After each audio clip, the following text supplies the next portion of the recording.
Before you have a seat, DJ, kuna ile wimbo ambao nilikuwa nimekuitisha, naomba unipe. Everybody, let's go together. So hii wimbo ikianza kuimba, tutaenda head, shoulders, knees, toes. Then find some space. You move to the right, and then you move to the left. Sawa sawa?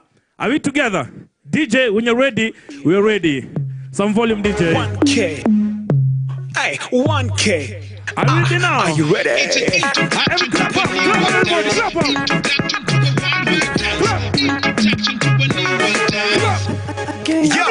National Youth Service and all the leadership of the National Youth Service, all protocols observed. Good morning, ladies and gentlemen. Hamjambo, vijana. And definitely NYS is one of them, or we call it Generation Kazi. Nima vijana. In a target my youth, 18 to 35, and we are looking at training na kuwa place kwa job. So at the end of the day, atwaki tu kutrain. Pia tunaangalia tukisha train mse, how do we also support them kupata job? In this context then, job ina go two pathways. Unaweza enda ile kazi unafaa suti, si ndio? Ama entrepreneurship. So the entrepreneurship pathway is also there. So far, we are so glad of the collaboration we've had across 33 counties, definitely Nairobi being one of them. And for this specific collaboration to connect on NYS, it's a huge one. And from where I sit and the perspective that I'm having is, it's prone to bring in more results. We just started here, the HQ here. We have got physical training forums, and you try to train Mavijana on soft skills, and peer entrepreneurship. Again, it's for the purposes of complement what these people have. If you have a technical expertise, ni soft skills gani labda, wataka tukuongezee juu. That way then you are ready for the job market. We do this physically. We have got physical forums, you can find easy trainings, na pia virtually. We've made huge progress, especially on the virtual aspect, directly with the alumni. Wangapi umefanya hizi online trainings za NYS alumni tumefanya online? Tunafanyanga hizo vitu usiku.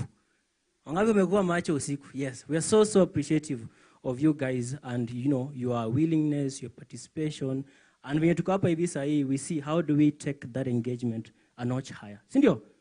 So, massive appreciation to the whole NYS administration. We're very keen to see how do we extend this beyond this level. How do we extend this to the other centers?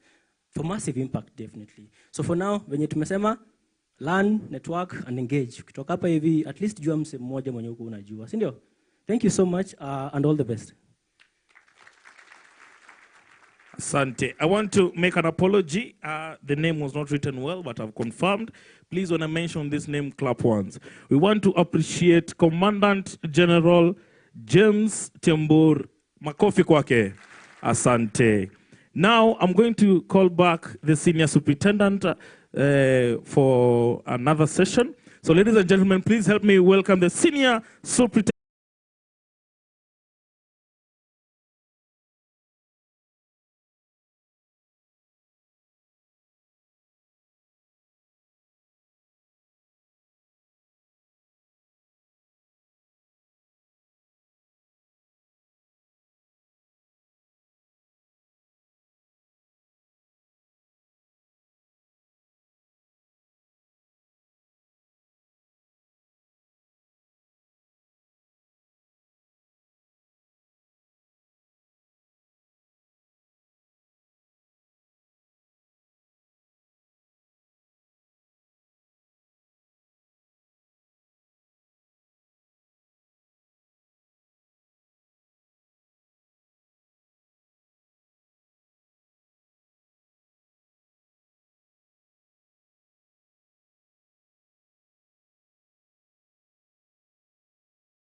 time. So for people who are in that space, maybe you can tell us, Josephine, what are these emerging trends that graduates that are interested in that space should be aware of? How can they demonstrate, a proactive, creative mindset to potential employers? All right, Lynette, maybe you could come and guide them as the marketing executive. Makofi kwa Lynette.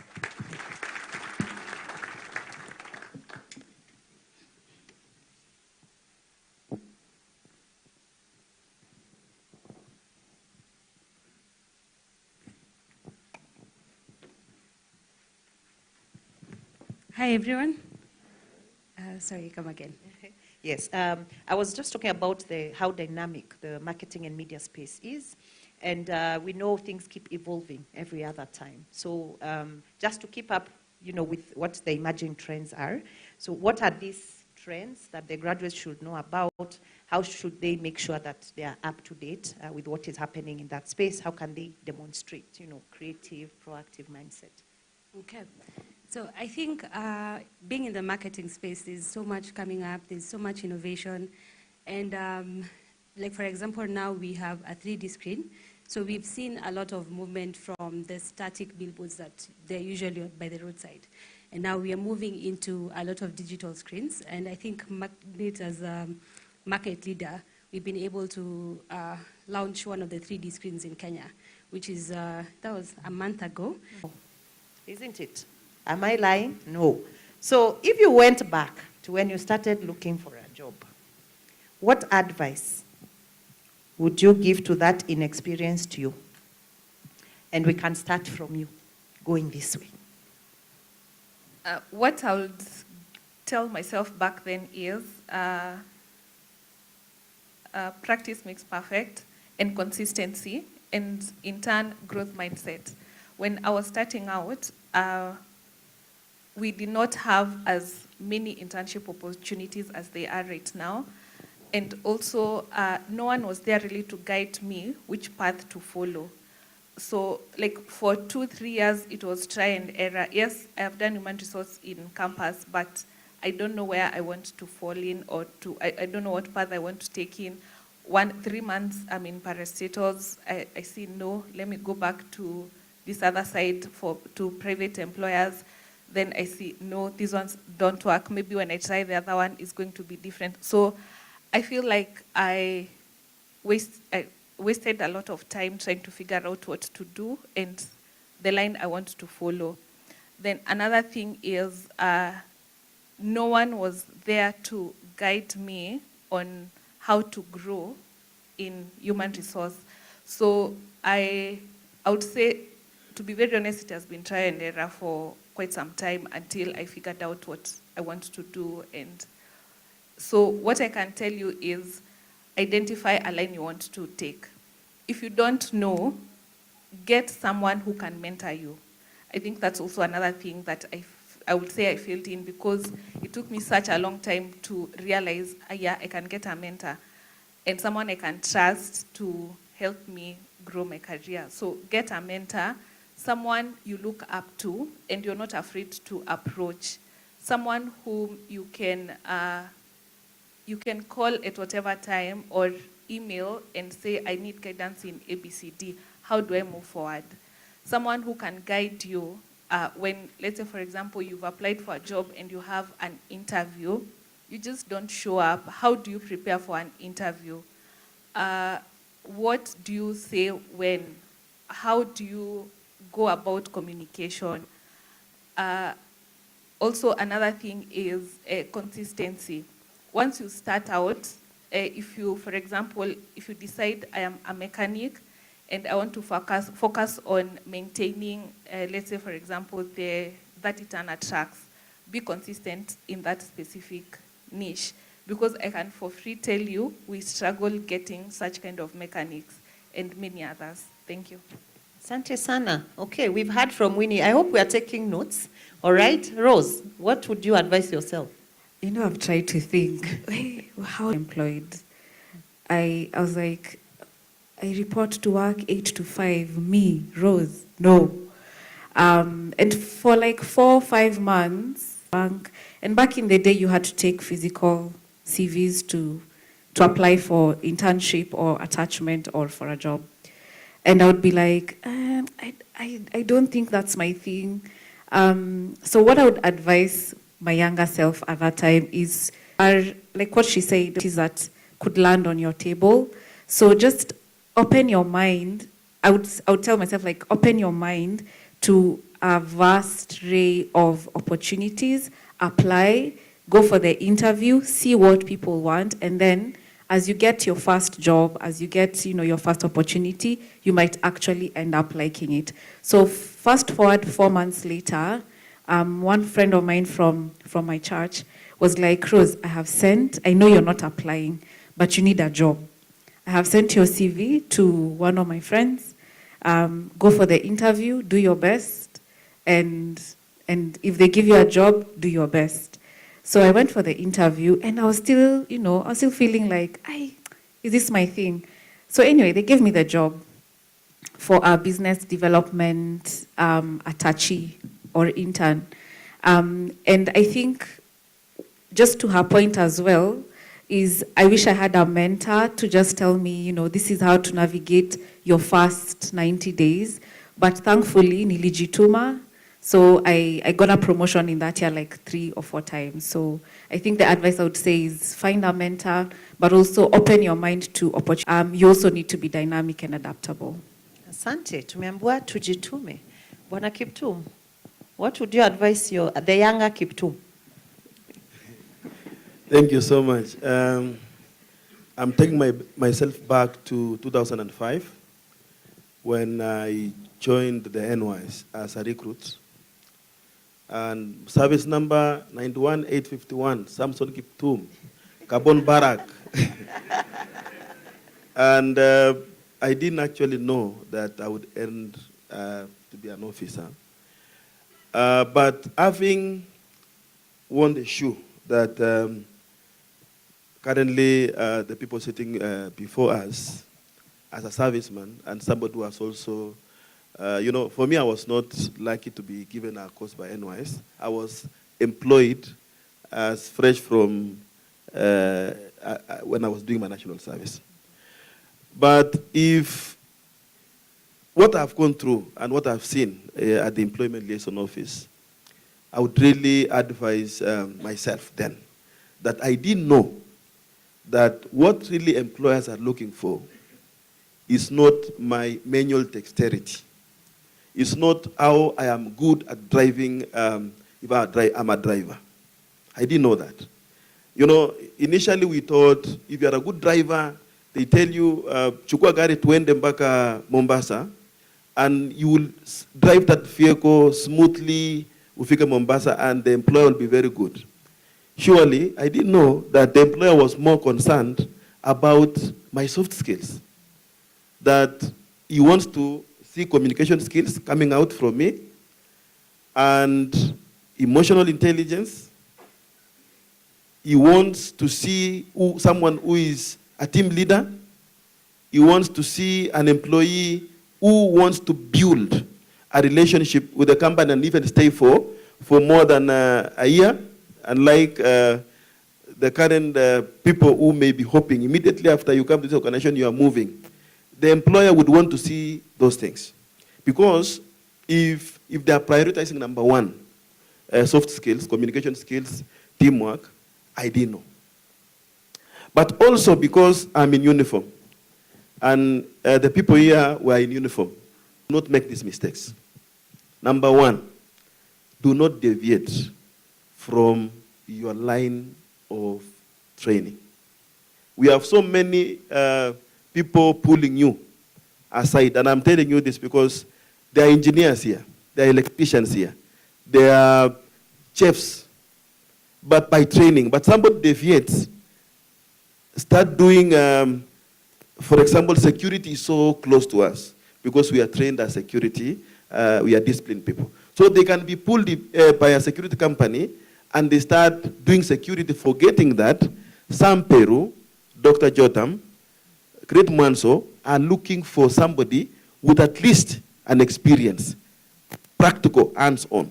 So my advice to you, fresh graduates and especially those who are going to clear, is that please, immediately after you clear from NYS, do not make a mistake of deviating from, if you are looking at growing yourself professionally, volunteer, look for internship. And I'm happy we are also attracting now companies to come and give us the post-classroom experience, so that when we call employers, and there's something that I really sometimes feel unhappy, I call an employer to come to select, and they're looking at 7 years of experience, but this person presents themselves with absolutely 10 years of living in this world experience, and they are not showing what they have been doing with their skills. And then I speak, let me tell you, some people will tell you, doctor will tell you, I speak so big about you. I speak so big about you. So as you leave now, NYS, please allow me to speak to, when I say this person is second to none, it has to be that way. Am I communicating to you, fresh graduates? It has to be like that, so that when when you face the employer today in their booth, it should be coming out. Otherwise, later on, that's a feature. And it will be unfortunate. Thank you. Asante sana Bwana Kipchumba. Bwana Kipchumba has said, don't just be living. Those 10 years, be doing something. Yes? Kujituma again. So if you are an electrical person, uko kwa kijiji, wherever you are, watu wanataka kuunganishiwa stima, jitume. Show your skills, let the people know what you're made of, and in the meantime, you're also building your portfolio. Yes, Josephine. What would you advise the younger Josephine? My biggest advice would be, don't despise the small beginnings. It's a very crucial stepping stone to unlocking a brighter future ahead. So no matter how small the pay is, no matter how irrespective or you despise the title, take the job, do it diligently. Where you see gaps and you have the skills and the know-how or something to bridge it, please use your expertise to bridge it. Okay? That's it. Asante. All right. Kwa hayo machache, let's give a loud round of applause to our panelists this morning. Tafadhali, makofi. Thank you. Thank you so much. So we've come at a very important point to hear from our audience. Our panelists have spoken to us. We have questions. We said we list them. So I think we can have mics. Go out to the audience. Let's have some roaming mics so that we can have. Wacha tuone mikono wenye wako na maswali. Tulisema kuuliza si ujinga. There is no simple, stupid question. Okay, we have one at the front here. Another question? Okay, I'm seeing one at the back.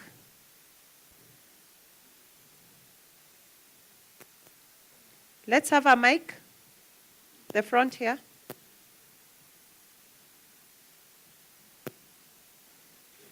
When I'm seeing a mic to the gentleman you are using as a prop to demonstrate your finger and hand. Okay, thank you. Yes, your question, please. Yeah, I'm asking a question. I'm Frederick. I train at Current Techno for the Deaf. I have one question about inclusivity. Where I learned, we had hearing impaired. And also there are people who are difficulties doing some task. For example, I have done supply chain. And other people are telling me to do like plumbing. Now, how will I be able to market myself and feel like in a technical field? When I met an employer, looks at me and tell me, oh, haiwezi fanya hii. Utafanya aje? I went some employer there and told me, ulienda NYS? How did you learn? Ulikimbia aje? So that's a hard question, by the way. How about to answer? Unawashow discharge. Yetu haiku inakaa hivi. Is this new? So how are you going to tell them? How are you going to interact with them? Yeah, because NYS takes physically challenged, hearing impaired. Now, maybe they are here, they are deaf. You are communicating. They are not understanding. Yeah. Or wako hapo tu. They know how to mechanic. They know how to plan. They can do it better than anybody. Yeah. How you are going to bring them in the job? Because they need to income. They need to live better and best. That's our question. Ante. Makofi. Thank you so much. You are taking notes. We'll take the first batch of questions and then answer. There was a question.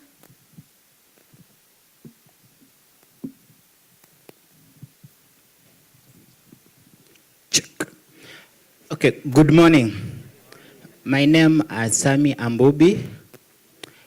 I've got two questions. One, from the HR department on the issue to do with the debts. Most like the way the senior has said that sometimes we forget that, for example, I've done agriculture, but I engage with other activity because of getting something. For example, when it comes to debts, zile tarehe unaweza convince aje an employer that so that wakati ulitoka kwa shule umefanya for example agriculture, but ukaenda nje ukakuwa maybe a gas vendor, utaconvince aje ule employer wako that actually you are fit for that position when the time maybe you've spent some 2 years outside maybe engaging for that activity yenye haiko related na hiyo nini yako. Hizo date utazipanga aje so that ikue updated, that employer apate that mind ya kwamba we can take that person. Question number 2 goes to Brighter Monday. I've been following up that when Brighter Monday is doing maybe a recruitment, my question is, is not only us wenye, actually, at a university kuna watu wenye wako discipline, but we are considered more disciplined.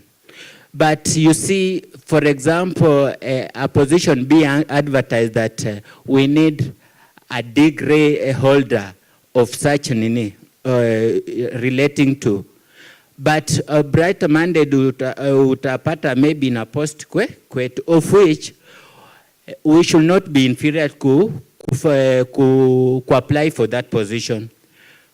The real question is, apply aje ama utaweka aje, twist aje mind ya huyo employers in terms of Brighter Monday so that aone ya kwamba ndio yule is a university, has a degree, but I'm a diploma with the same course or almost the supporting course yenye inaweza niweka mimi wa diploma na huyo wa degree so that. Now, what ratio are you going to use? That ratio of women 70%, women 30%, and the people over 35 years, which percent of people above 35 years? Asante, makofi kwake. Mtu anajisemea. Fungua roho. Another question. Let me remember it in the next session. Okay, there was a gentleman behind you. Oh, finally, there's a lady. Let's have the lady. And then there's a gentleman right behind, the one with the sweater and the specs. Let's have the lady first.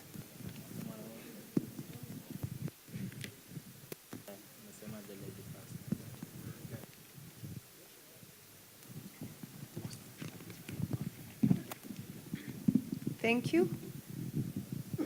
Hi. Hello. My name is... We are listening to you. Okay, I'm Fiona. Oh, there is someone else. Ah, okay. It's okay. We'll start with you, then we'll come back to... Hi. Hello. My name is Fiona.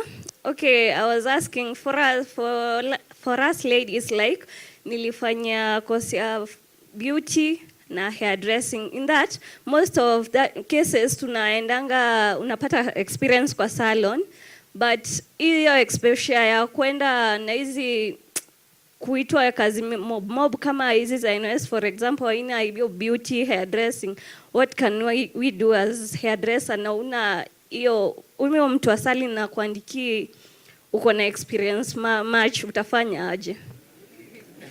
Makofi, that's a good question.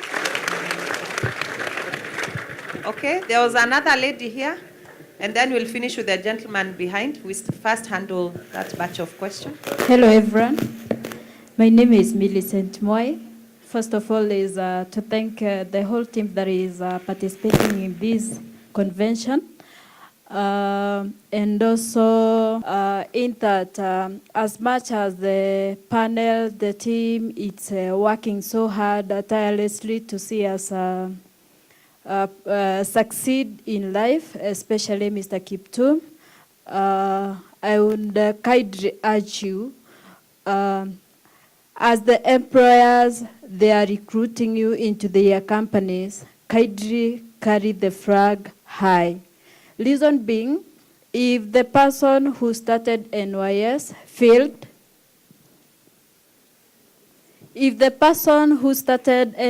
failed, me and you, we couldn't be here. So I would kindly urge you, for the sake of the coming generation and those who would wish maybe to join NYS, as you get those employments, carry the NYS flag high. Number 2, it's a question to the panel. Can the interviews be 3 steps? That is, by that I mean, can it be the oral interview? No, I mean the theoretical part interview, oral interview, and practical interview.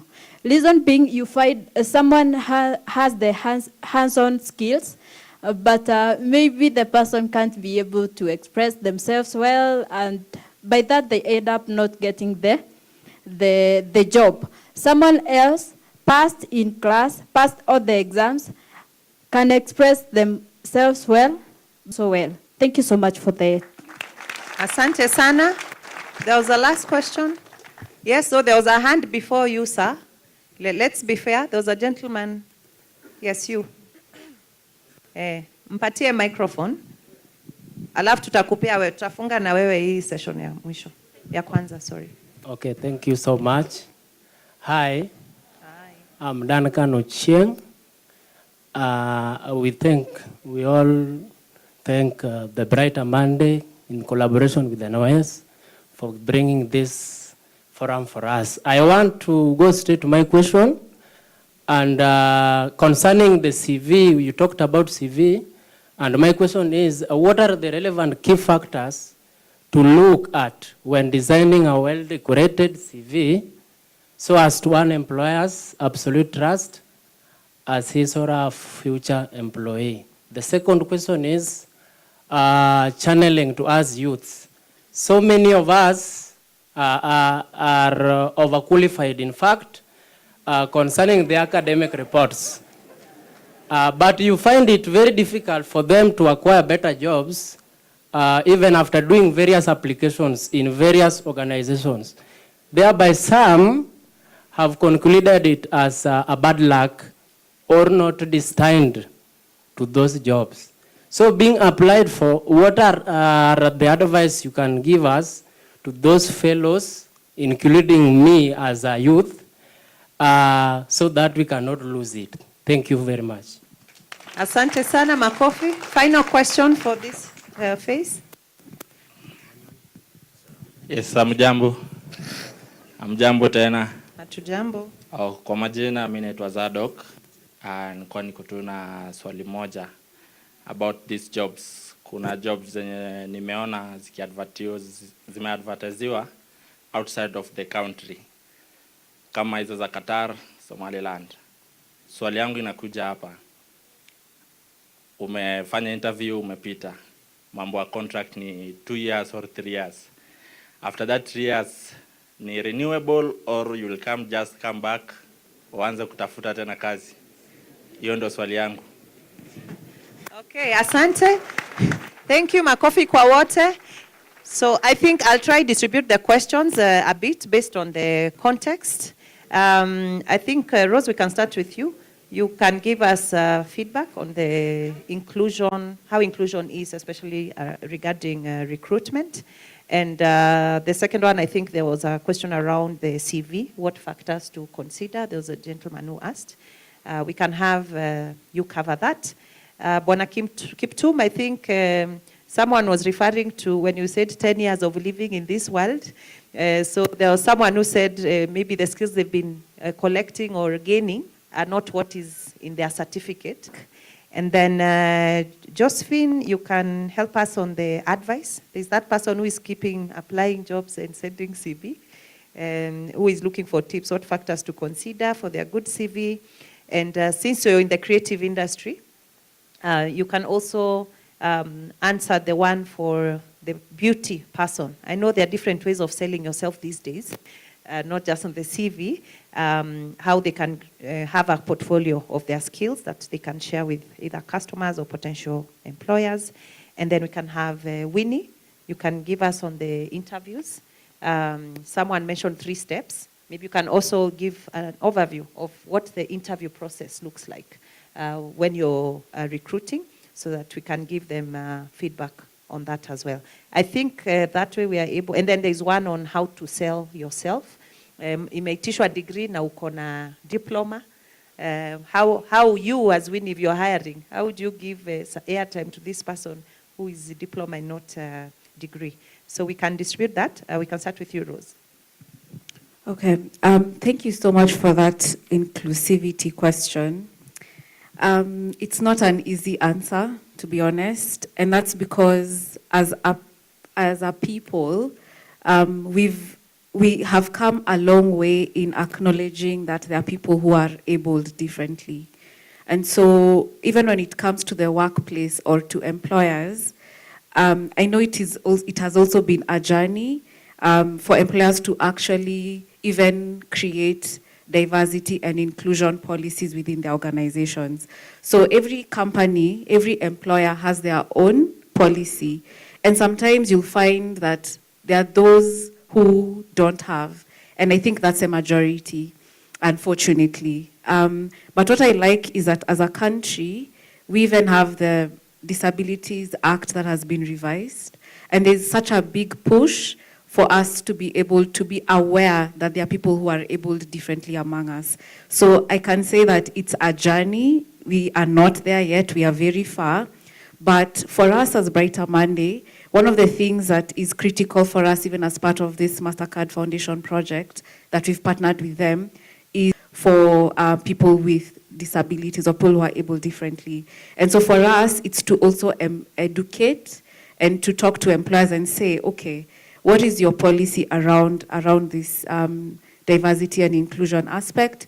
And we advise them that, okay, if we give you this CV, this person can do A, B, C, D, and this is their experience, and then they'll have a look. So for us as recruiters, we sit between the candidate or the job seeker and the employer, so we can actually have those conversations, so that we can even educate employers on that.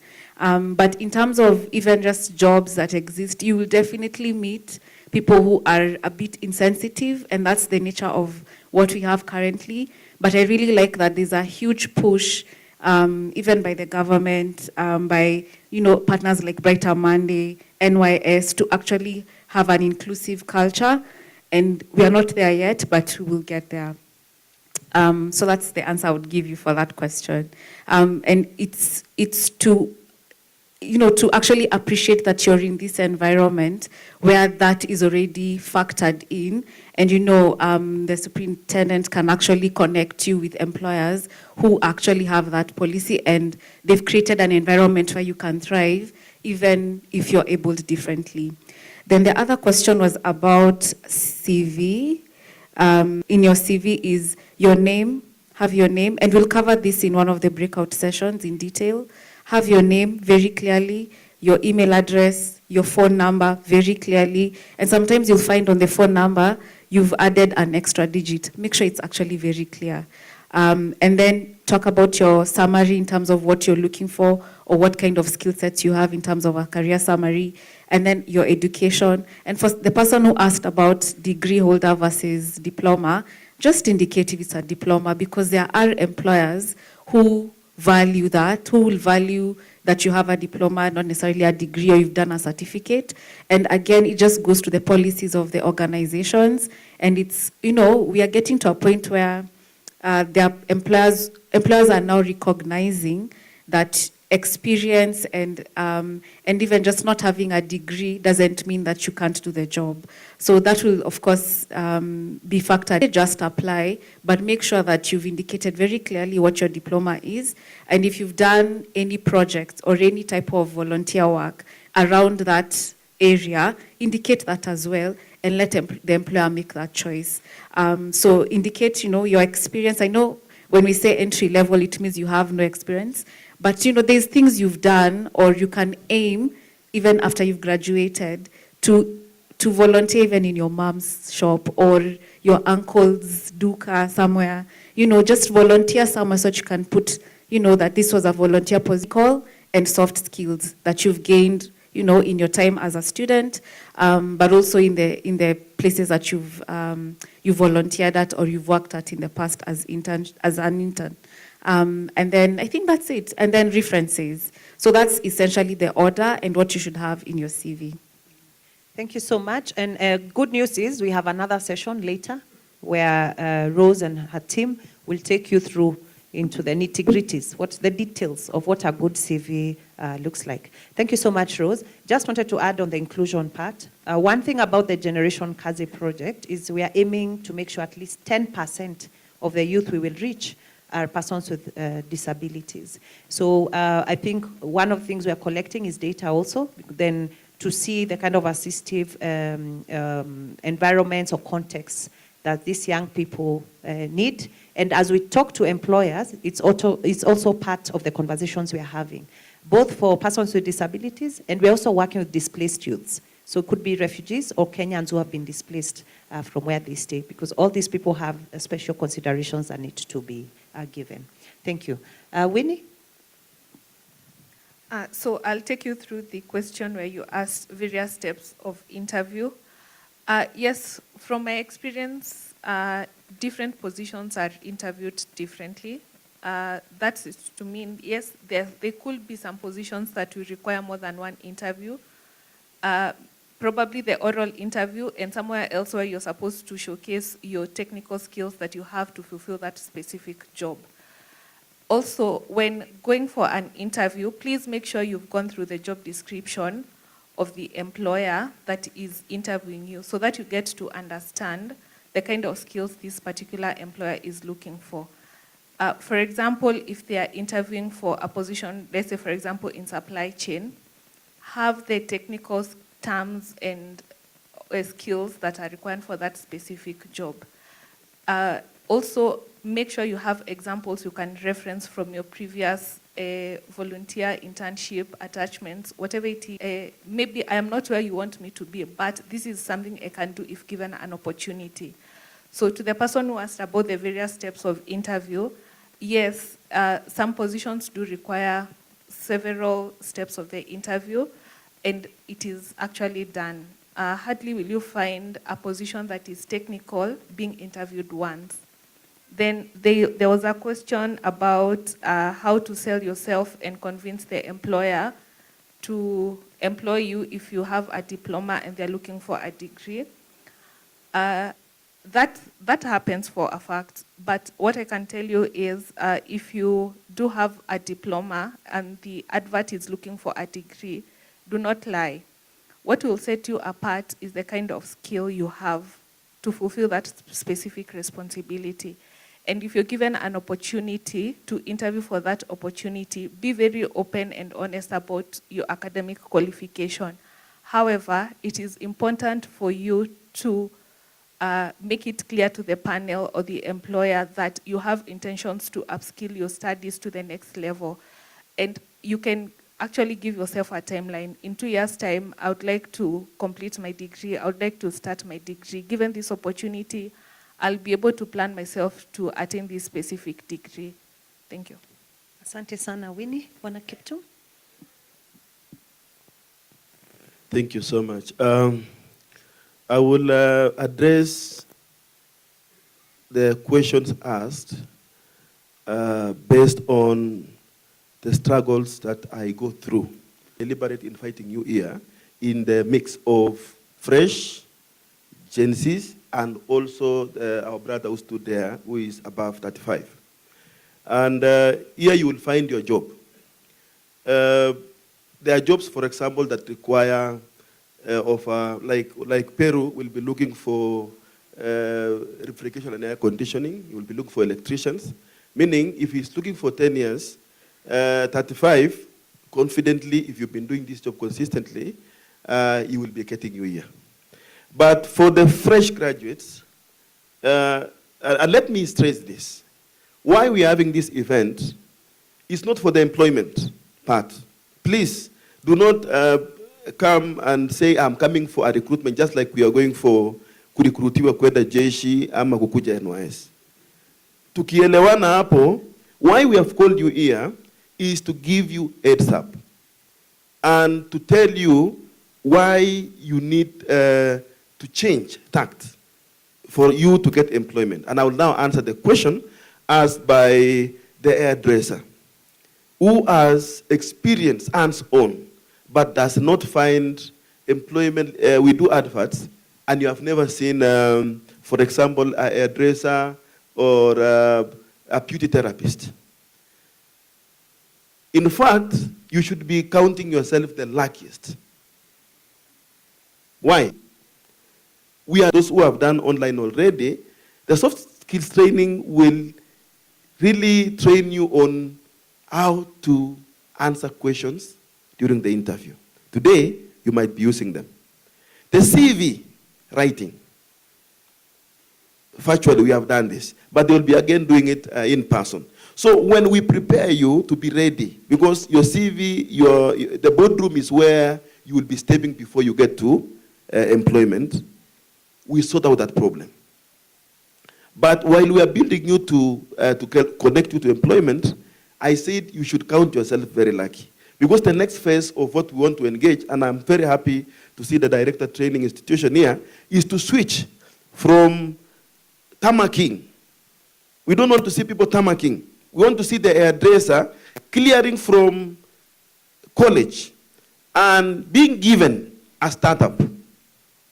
Because already you've been given the basics. And if you've already the experience that you have, you should be having your salon. What makes you not to have your salon? Maybe the know-how, which we'll address. Maybe the capital and the startups we will address through our partners. So do not say why are not being advertised. Just hold on. We are also sorting you. But still, you can go out of your way. Look for sourcing of finance, start your business, because it's more hands-on. But as we build experience, when somebody said, why then is living 10 years not important, yet I have been living in this world for 10 years. Now let me tell you this. The other day we took 7 drivers, and actually that's actually made me the saddest person that day. We took our 7 drivers to Apex Limited. If they came here, I would want them to give you feedback. The drivers are sitting here. They are in uniform. They are clearing very soon, and you'll be seeking employment opportunities. So for me, I knew, and you know, when you get employed, when they give me feedback, when madam tells me, nimechukua watu wako 5, ni sherehe kubwa sana kwangu. Because I really feel good when you get employment. But when he gives me feedback and says, Kiptum, sorry, we got 0, I feel so sad. So he gave me feedback. He said, we undertake 3 steps of, and you could hear from Winnie, there are steps for interviews. For Apex, it was very deliberate. Come, first of all, they may start with the oral, where you sit and show us your soft skills. When you ask, tell us about yourself, they want to see how you explain yourself. They will be giving you marks. Then they say, let's go to the lorry. They were looking, for example, for lorry drivers. Say, Kiptum, let's get into the lorry, start, You just sit it there. Start the lorry, unangurumisha lorry, unaweka, this is the procedure. They will be seeing how you are doing it, and then anakuambia tuende Maimayo, and then we come back. Then he will be giving you marks. Then they retrieve to now consolidate how you are able to do your marks. Then he gave me Kiptum, your people were very good. Waliendesha gari vizuri, tukatoka kwa milima Maimayu, hata sikuwa na wasiwasi.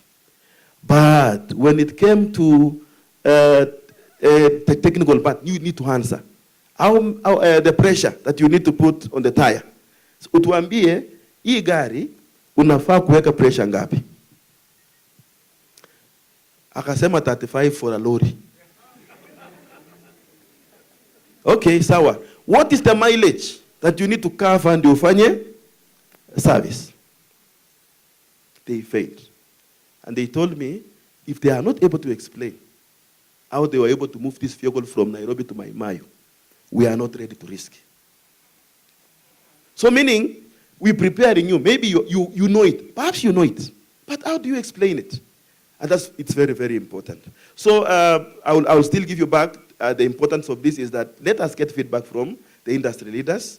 We will also be now ready to take you to the employers. When you get there, you are prepared to take these jobs. Thank you.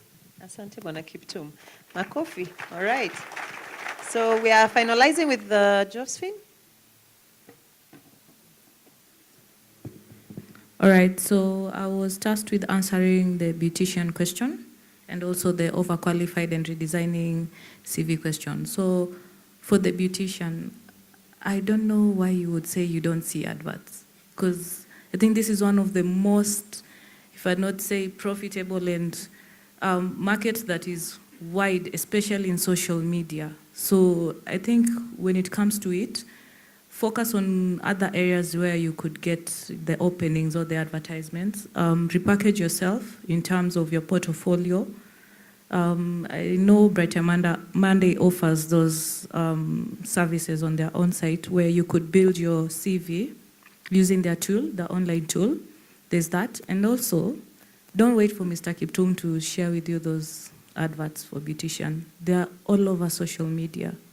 You look at hotels, the ones that are opening up, I always see them advertising. Personally, even when I was in the hotel industry, that was one of the, I'd say, one of the most marketable career, for lack of better words, the beautician aspect of it.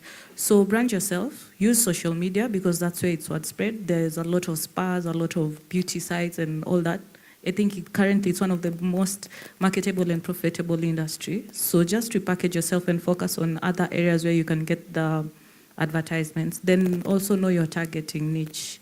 So if it's spas, they're available in social media. If it's IG, I don't know about TikTok, so sorry Gen Zs. All right, so there's that. With that, I'll move to the next question on the overqualified and redesigning of CVs. I'd like to tell you there's nothing like overqualifications. For lack of better words, in Gen Z language, wakudumu atadumu. You sell yourself. Do not undersell yourself because you think you're overqualified. Package your CVs to target exactly what it is you want to achieve. For example, in those same words, I'd say I'm an advocate and also I'm a HR professional. In other people's view, that might be overqualified, but to those who valued me, I've never been out of employment. So I never undersell myself. It also depends with how or what you want to sell, whatever it is that you're qualified for. So if I can use myself as an example, I'm an advocate who's interested in people and strategy and aligning businesses to achieve both the objectives and the people objective. So how I packaged that is I looked at how the legal aspect of it all. And if we can all agree, I think every company, the biggest legal risk is the employee force. So how I sold myself is how I landed myself in this field. So do not undersell yourself, just repackage yourself to focus on exactly what it is you want to achieve, your career goal, and how you believe you'll be a value addition to the organization for that specific role. So redesign your CV on that aspect. Asante sana. So trained lawyer, now HR. You see how you can transition Yes, you identify what your strengths are, where your interests are, and you're able to do that. And then for the one in that, we call it the pink collar sector. These soft beauty things, we call it pink collar. Remember, there are different ways of communicating your skills and CVs. As she mentioned, the different social media platforms, what they do there will not be a paper CV. Ulisonga mtu nywele, style mzuri, umepiga picha, umepost. Umetengeneza kucha, what do you call it, nail technology. You've done a good job, you've put. Me who is going looking for mtu wa kucha, naona huyu alifanya vizuri, that's how I'm identifying as a customer. So even when you go to these employers, you're showing the work that you've done. So not all jobs fall into paper CV. How CVs are done may be different based on your sector. So maybe in my sector, ni making sure I have a portfolio of photos of things I've done. Kama wewe ni graphic designer, uko na portfolio of the graphics that you have designed. This kind of way. These are all ways of selling yourself. Bwana Kiptum, I know you wanted to add something on a question you're not answered as we close. Thank you, Madam. I forgot the question for labor migration, but I'll also give the answer. I know my boss is here, who would be wanting to also guide us on some areas. So I will request that immediately I finalize with him, we invite him to make. Thank you. Labor migration. I'm happy that we have agents currently seated here. I've seen some people, I've seen Dr. Jotham. There is another employer, I've not seen them, but they are at least 4 to 5. We have a process for processing labor for overseas. And Kenyans may not be privy to the steps. Perhaps also this is your day for you to interact with the placement agents, but I'll tell you this. Employment opportunities obtained in various countries. And when those jobs are advertised, the agent or in the other country would be the person, the point person between the employer and you. But now still want to engage the sending agent, which is now the agent in our country, with the right authority to process manpower. But there's something very important that you need to know. You cannot just move from Kenya to Qatar or Kenya to USA without the declaration that there is a job and you show interest by advertising either through them or the agents. But there is the demand letter that speaks to what the job is all about. So when he asked about the contract period, the demand letter, Qatar and the UAE would be giving you 2 years renewable contract after you finalize 2 years and then renewable. There are countries like Australia, Germany, who they would want to give you 5-year contract with an option of you going completely and staying in that country. But the demand letter is what really matters a lot to any job seeker. And I would request that the agents should be making this document available and read by the candidates who are applying, because it actually stipulates the responsibilities, the salaries, and who is going to cater, for example, for the air ticket, for the visa, and if they are also paying the agent the processing fee or not. Where there is no, we are also guided by the International Labor Law, International Labor Convention on what to pay the agency, so that again you do not get, somebody gives you a job for 30,000, but asks you for 300,000, there is no return on investment. But you also want decent jobs that really gives you growth as a person and also gives back to our country, Kenya, in terms of growth. So I will say this, just interact with the demand letter. It will show you all those details about the overseas job. Sir, I can give you the mic with your permission, madam. Okay. Allow me to speak from here. Yes, good afternoon. Is it afternoon or morning? Just 2 minutes to afternoon. We said this morning that we are coming to tell our story. You finished NYS 4 or 5 years ago. Who knows what you do? Nani anajua vile unafanya? You're the only person who knows what you do and what you are good at. But it is the high time you start telling your story. She has talked about the social media platforms. How many of us are making use of the social media platforms? Some of us have transitioned from what we studied in college and what we are currently doing. What I'm using to pay my bills. She trained as a lawyer. Today, what is she doing?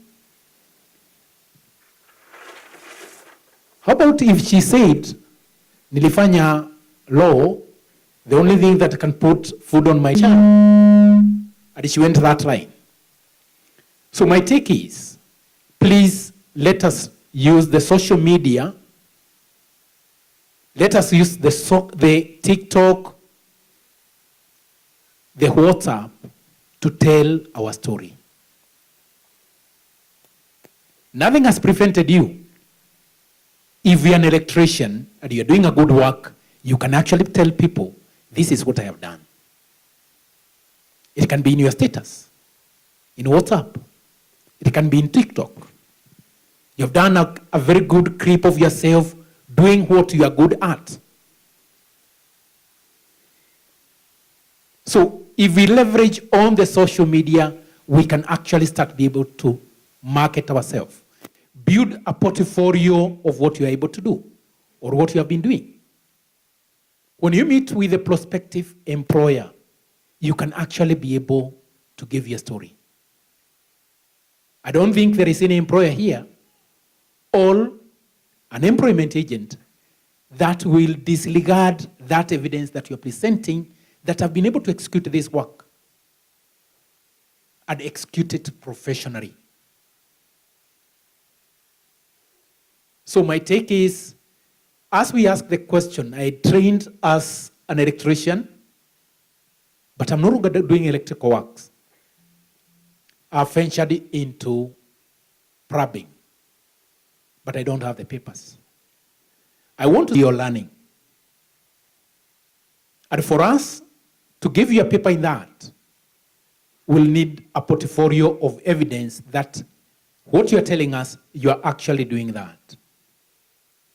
I trained as an electrician, but what I'm doing today, I'm doing something totally different. I don't have papers in that. But in the education sector, we are saying there is a way out for you who has the qualification, but you don't have the papers. The only thing we'll demand is, can you be able to give us evidence? Works you have carried out, people who you have worked with, who can actually give evidence about your capabilities. Thanks so much. Asante sana. Makofi kwa Bwana King'ori. Thank you. So as we wind up, I'm very keen that time is up. I know we'd said we'd take questions, but because of time, the good thing is we're all here today, the whole day. These faces are here. Some of them will be in the booths, others will be walking around. And if it's a question about CV, interview, what employers are looking for, we have sessions that will be recurring throughout the afternoon till we finish the day. So no question will go unanswered, don't worry.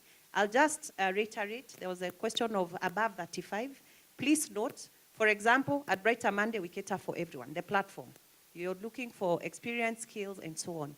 That age limit and the gender split is specifically for the Gen Kazi project that is funded by the MasterCard Foundation. However, jobs are available for everyone. Sawa sawa? Yes, as long as you have the skill that is being looked for, you have the qualification that is being looked for, there is no one being left behind. So as we close, we will have a photo with the panelists, and then I will request the representatives of employers who are in the audience to come up. You'll just introduce yourself, the name of your company and the sector it's in, so that we now hand over to the MC to coordinate us logistically. Kimtu, you wanted to say something? I want to, it's been difficult to link you to employment. I have suffered, if I would have to say that. Why? You are not prepared. Please do not leave here today without addressing the challenge you may be having. And most of this challenge is on the soft skills and the CV. The CV currently, most employers may not be requesting you for a physical CV, but they have an ATS tracking system. You send your CV, they command the system, pick me the best 100. You are good, yes, but your CV is not coming among the 100.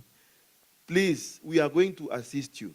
You have not done the soft skills training that we run online. At 10 p.m. tonight, we'll be having a session. And tomorrow at 10 a.m. for those who will be available during the weekend. And when you do this and you open an account, let me say this, you open an account with Brighter Monday, they will be contacting you.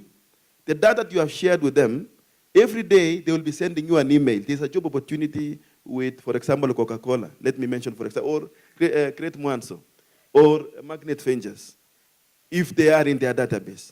Meaning, every day you will be receiving information. But when also there is need for you to upskill, the upskilling currently is on soft skills. Maybe later on we'll be looking at building something different that is lacking in you. Appreciate, present yourself, come, let us train you, so that you will be more acceptable to the employers. And we shall be saying hallelujah when all of you are placed in employment, decent employment opportunities. Asante sana. Let's applaud our panelists. They've done a good job to answer our questions. Asanteni. Thank you so much. We'll just have our photo session and then the introduction for the employers in the audience, and we go on to the next. Thank you so much. Tuwapigie makofi tafadhali. Asanteni sana. Naomba tumsonge mbele. Kameramani, naomba uchukue jukwaa ni lako. My media team, naomba tumnisaidie kuchukua the microphones. So, utaniachia moja peke yake. Asante. Yes. Kameramani, ukimaliza unasema done. Asante. Asante. Na kameramani yako chonjo kabisa. Asante. Tuwapige makofi as they have their seats. Thank you. Thank you. Yes. Very nice. Very nice. Wamefurahia.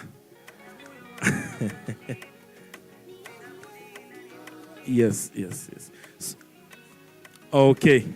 Now, ladies and gentlemen, with us today is their employers up and down.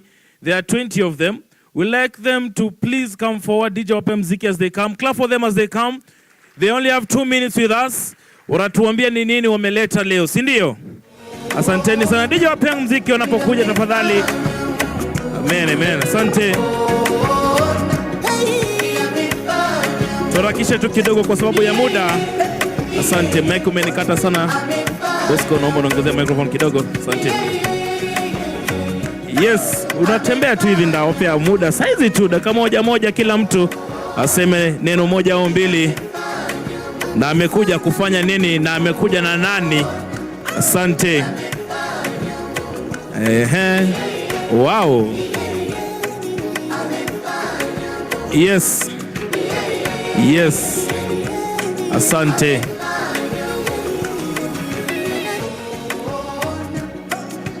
Tusonge tu nyuma, usiogope, unasonga tu nyuma. Wanataka kuona employers wao ni kina nani. Wengine kama umevaa suti ya blue unasimama hapa mbele, wanakuona vizuri. Wanaona ya kwamba hata wao watavaa masuti. It's just an encouragement. Yes. Now these are your employers or the representative of the employers. Si ndio? Piga makofi moja. Ya pili. Asante. DJ nitafutie muziki ambao unakaa kama employers. Ujue employers wanakuwa na kifunguya gari, watakangi haraka. Kwa hivyo DJ select a very good song for the employers. Nataka kabla waandike kazi nataka mjue pia ni wacheshi. Kwa hivyo usiende pale kwa kazi umeogopa. Ni binadamu kama wewe tu. Unajirepresent ukiwa confident kabisa. Sawa. Mimi niliwaita hapa.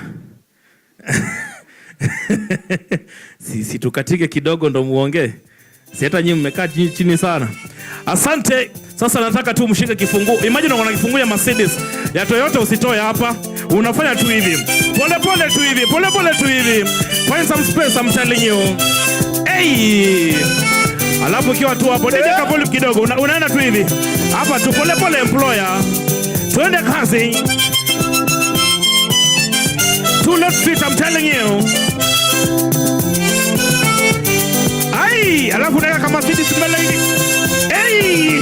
Asante DJ, asante DJ. Hata mimi natafuta kazi, nikichoma utanipea. Tuwapigie makofi tafadhali.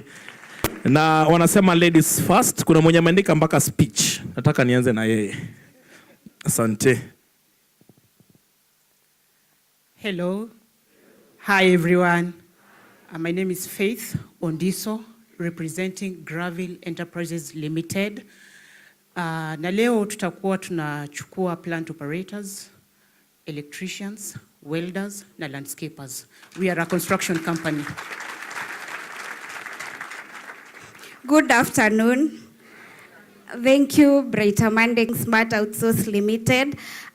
Today we are looking to fill in the positions of forklift operators, production supervisors, machine operators, electricians, plumbers, and what have you. So we look forward to have you around. Please visit us at our tent. We are over there. We will answer all your questions. Hello. Just wave at me if you can see me. My name is Susan Gigi. I will be representing Dawa Life Sciences. We are a manufacturing company where we do manufacturing of medicine and also animal products. We are looking for engineers. We are looking for mechanical engineers. We are looking for operators. We are looking for people to do, procurement, logistics. So venye mumea, sisi tunakaa watu wa kawaida tu. So come to talk to us. We are waiting for you at the tent there. Come and express to us what you can do to us. We have so many opportunities for you. Sawa sawa. I see you. Good morning. Oh, it's 10 minutes past 12, so it's afternoon. Good afternoon, ladies and gentlemen. My name is Daniel Ipail, CHRP. I'm from Paragon People Solutions Limited. We are for nurses who would like to work in Germany. We also have, currently, I think, a position in accounting somewhere. We have a position in for teachers who would like to train in IT. And those are the ones I can remember on top of my head, because we link for various companies. So those who want to know more, please, we will be in a tent outside there. You can come and talk to me. And for the nurses going to Germany, it's all free of charge. There is no particular cost that you pay. So we are just trying to make sure that we are bridging that gap. Thank you. Hamjambo. Hamjambo. So my name is Dr. Jotham Gishohe from A&J Global, a friend of NYS. I think last year we took like 100 of you guys. If you're a chef, if you're a waiter, you're the put we need in our tent. We're looking for forklift operators. We're looking for engineers. And for those who want to go to Germany, we have closed the gap. We have a training college. Again, you can do your German language, and we take you to German at no cost. God bless you. Hello, afternoon. My name is Beverly. I'm from Jaza. I don't know if you've heard of it. It's called Jazaribu Supermarket. So we are looking for staff for our supermarket. So from line attendants, cashiers, supervisors, drivers. Yes, we are the tent there. Please come and visit us.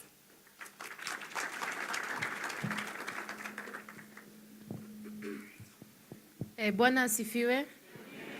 I'm Grace Wanjiru. I'm the sales executive. We are from Great Mwanzo. As we deal with property management and property values, we are looking for secretarial, accountant. We are looking for general manager, and you're all welcome to attend.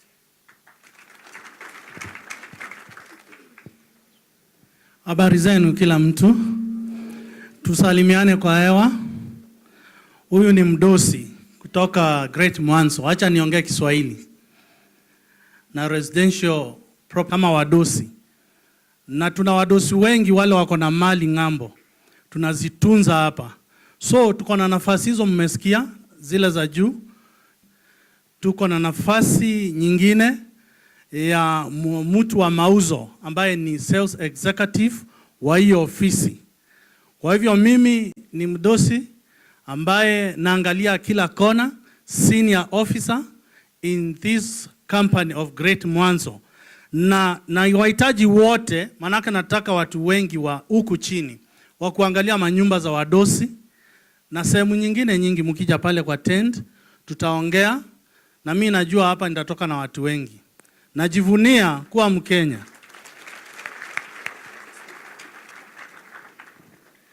Halo, habari zenyu, mko fiti? Naitwa Eric Kabogi. Mr. Kiptum rafiki yangu sana, how are you sir? Nimetoka Job Plus International, pia Job Plus Medical and Health Sciences College. The reason niko hapa ni kwa sababu tumesign MOU with a company called Caregate in Japan for caregivers who speak Japanese. So we have taken this opportunity to train guys who want to learn caregiving and want to learn Japanese for these opportunities that we have. If you are a caregiver who's already learned Japan, kesho asubuhi you can travel.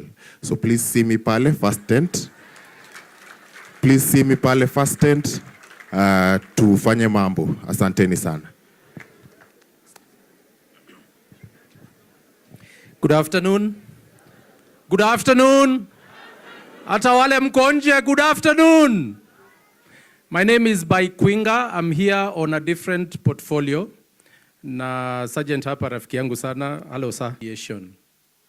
Bwana Kiptum ametuambia uje hapa kutafuta ajira, lakini njoo utafute information. Kwa hiyo njoo kwa tent yangu pale Diaspora Recruiters Association upate all the information about kazi majuu. What agencies do, what you need to check out for. Si umesikia kuna wauni kwa hii biashara?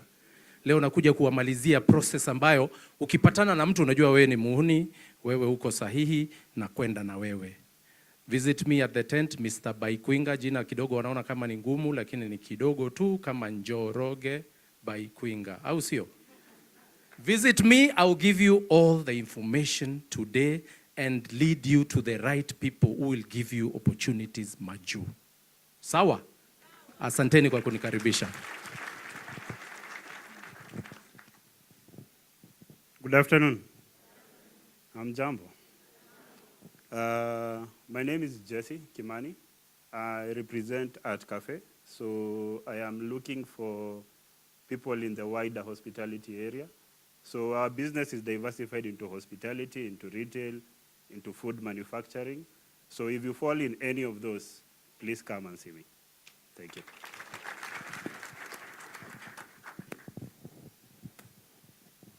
Good afternoon, everyone. Good afternoon again. My name is Sami Peru, as you have heard from Mr. Kiptum. This is not our first time to come to NYS. We have been coming, and he can attest to it. We have taken the graduates from NYS to Dubai. They are doing very well. We took them last year, we took them this year, and this coming Saturday, not tomorrow, the other one, on 23rd and 24th, we're having again recruitment in our offices. And we want electricians, we want plumbers, HVAC technicians, mechanical engineers. And you had there 3 steps to an interview. As we are doing 2, we are doing oral, written first, so that you know that you have the basics. And then you go to now sit with an engineer and then explain yourself out. So today we are here.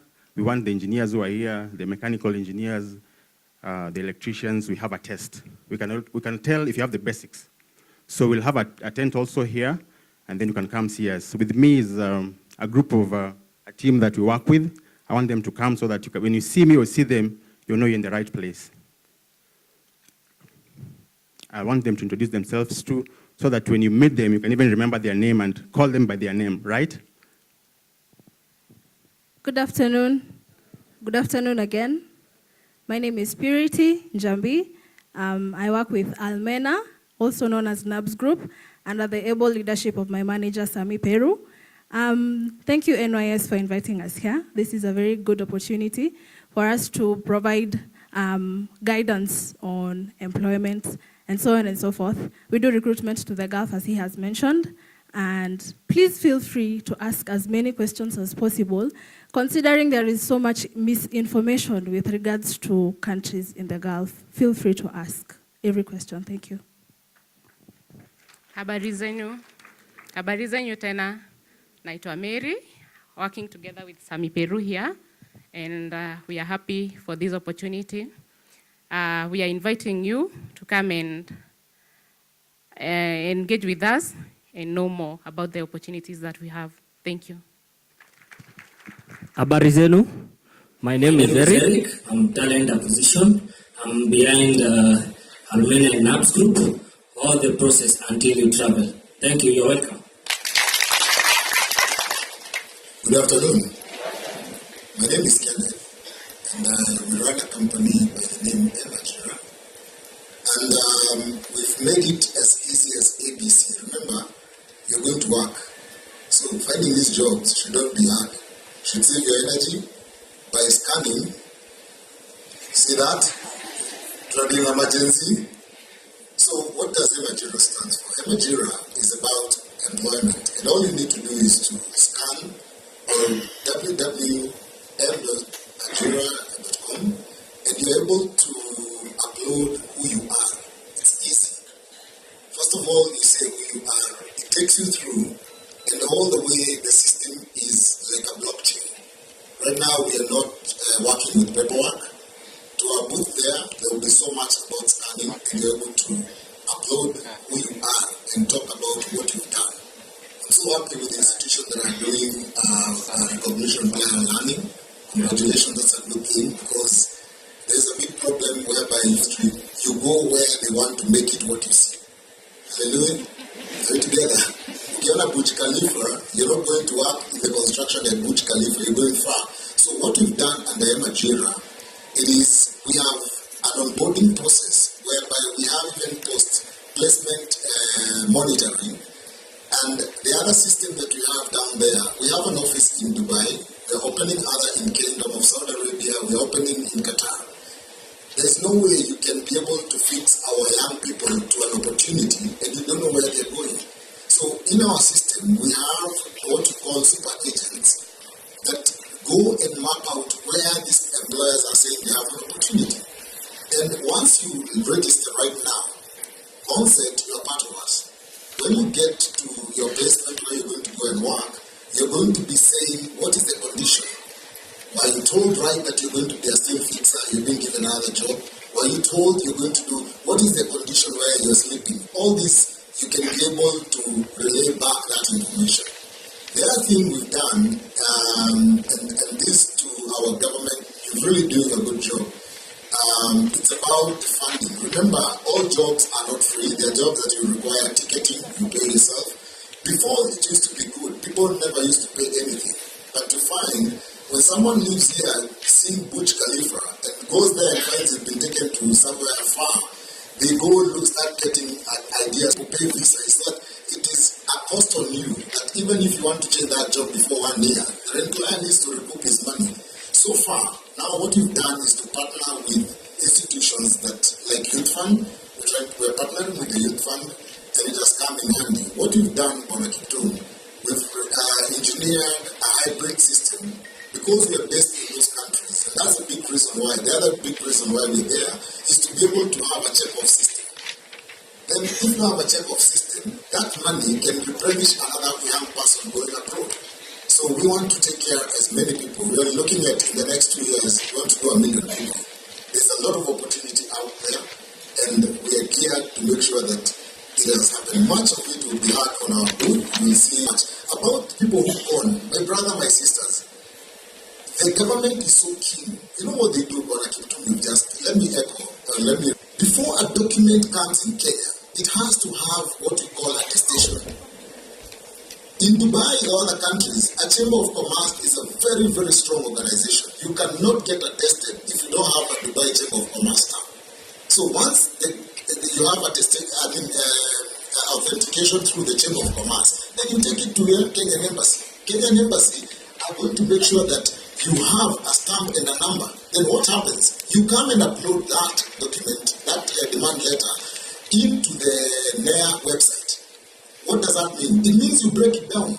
What Mr. Kiptum was saying was right. You break it down and say how many hours are you working, what is the salary, how long is the contract. Then you upload it. Now, I want to tell you, my brothers and sisters, if you get Emajira is telling you, like right now, we have a very good opening, and they really want your men. Another thing you said is about discipline. Discipline is a key thing and a key factor outside there.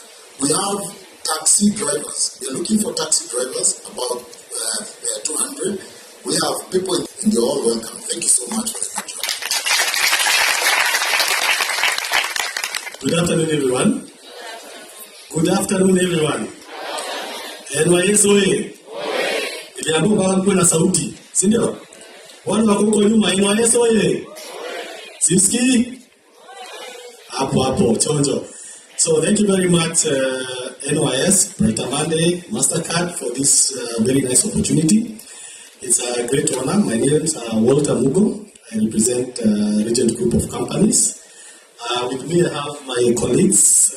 Probably they can stand with me here. Mr. Kiara, Lydia. They represent the HR and the technical team. She's our HR. She's called Lydia Gadama. He's called Mr. Francis Kihara. He heads our technical team. So in Regent, it is Kenyan. It is homegrown, home-baked, home-cooked, hiyo vitu yote. So we are proud of that. And also we are proud to be associated with NYS. Mr. Kiptum, hands to you. Surprisingly, I'm Rona. It was somebody employed in the company who could train me. I'm currently head operations, Regent Automobile Valuers, as an honor. She heads the HR, he has the quality control department and technical team.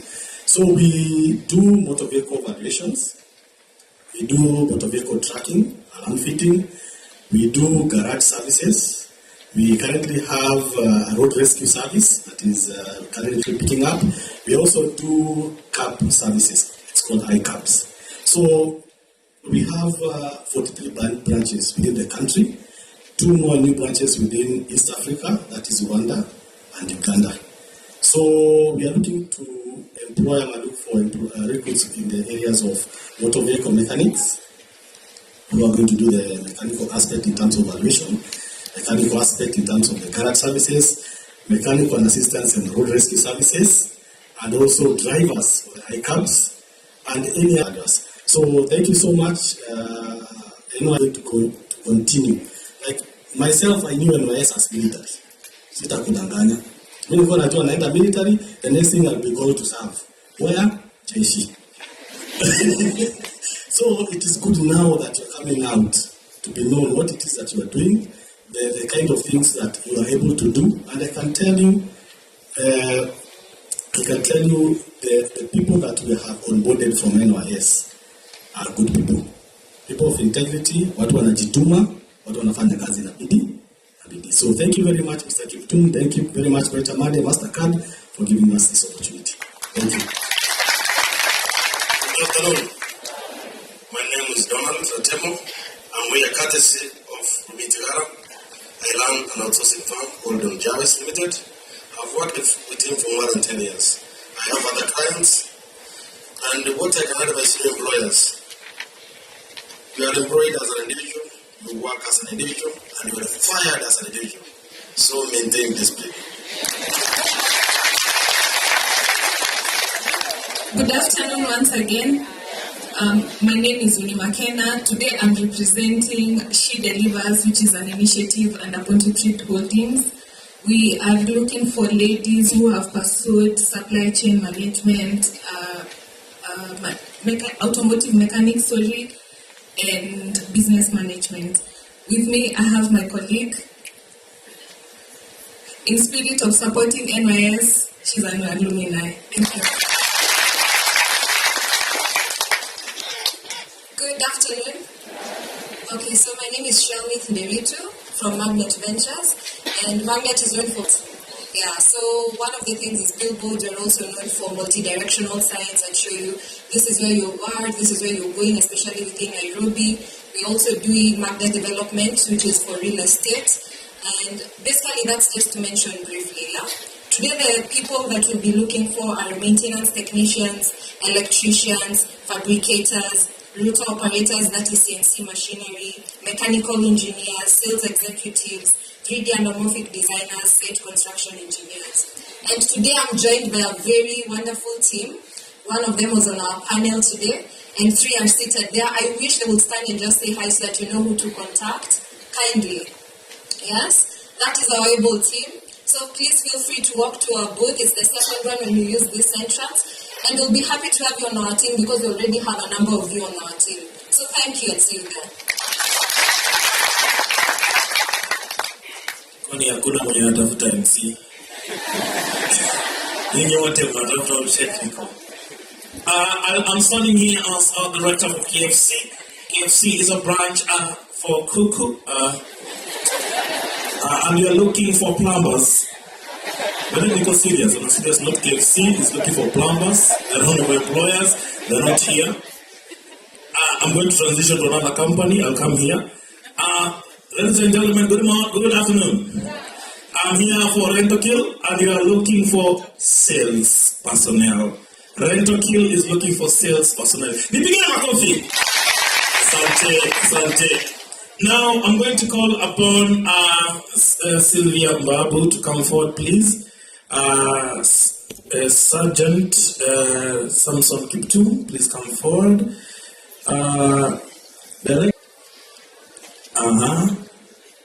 Yes, and then we are calling upon Commander General James Tibur, please come forward. We want to do a photo session with our employers. Tuwapigie makofi our employers tafadhali. Yes. Sergeant.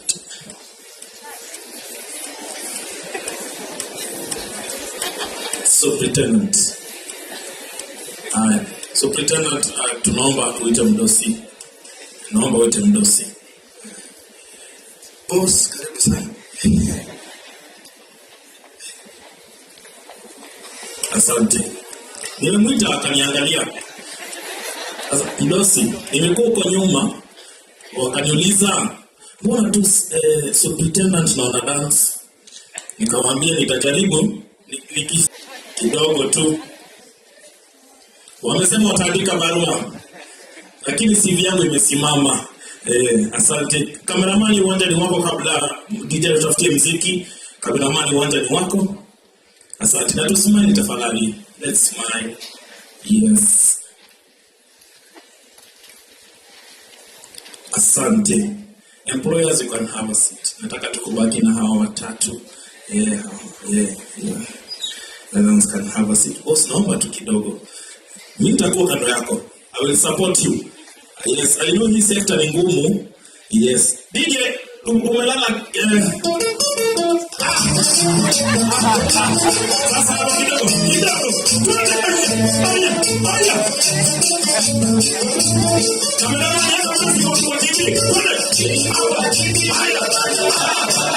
Asante.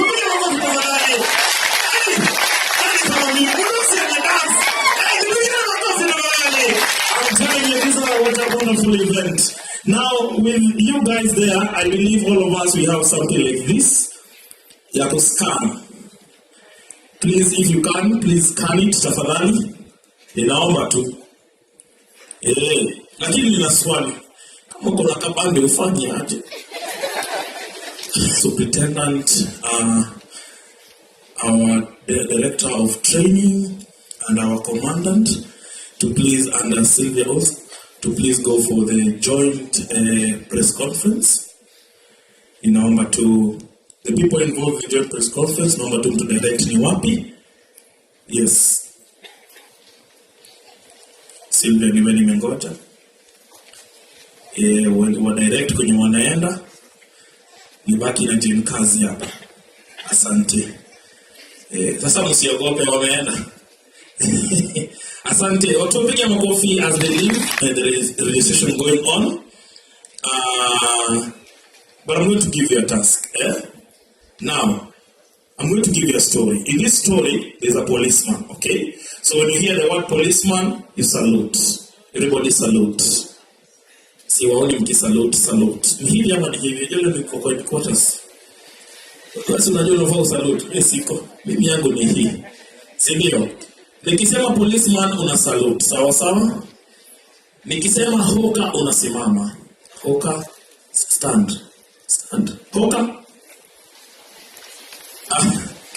Asante. Haya. Nikisema thug unafanya hivi. Unakimbia. Sawa sawa thug. So make sure nikisema hoka kama ni thug na policeman umeketi chini. Nikisema hoka unasimama. Sawa sawa?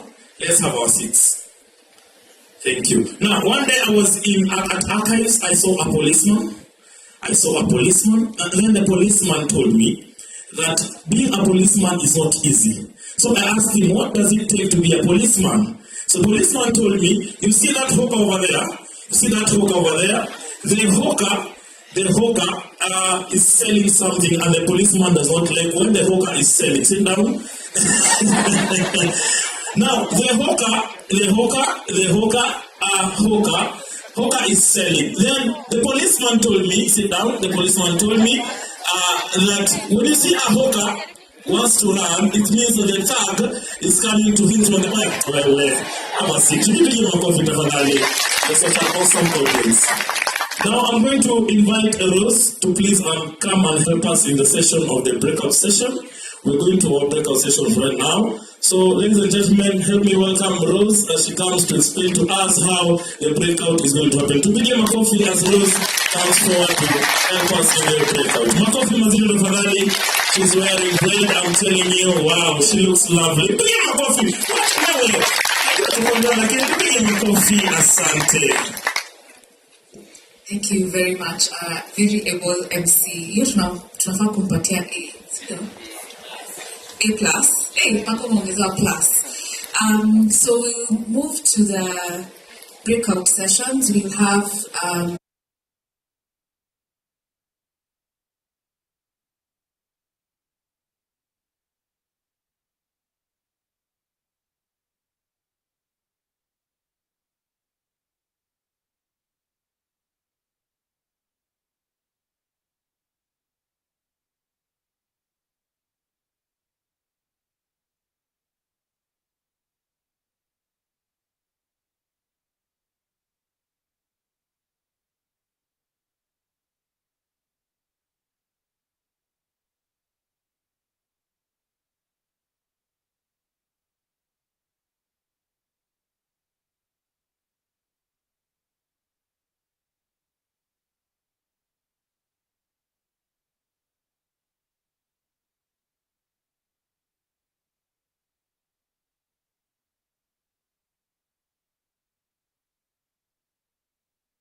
demonstrate tukipata job, sindio? Next slide. So if you are an employer, what would you look for in a new hire? So assume ni wewe unatafuta mtu. What would you look for? I think I need mics for this. Watu wako hapa mbele. Utatafuta mtu anakaa. What will you look for? If you're the one hiring, wewe ndio mdosi. I look for a person who is confident. You look for a person who's confident. Anyone else, what would you look for? If wewe ndio ulikuwa unatafuta mtu, kwa hiyo maybe kabiashara unafikiria, what kind of person would you look for? Okay. I look at punctuality. Punctuality. Anything else? Yes. Communication skills. Communication skills. You had your hand up. A skilled person. A skilled person. What skill? What? Technically. Technical skill. Anyone else? The last one? Yes. Integrity. Good. Those are good skills, which is essential. You see, when you're already thinking like an employer. So an employer is a human being just like you, and those things you would look for is the same things that they would look for.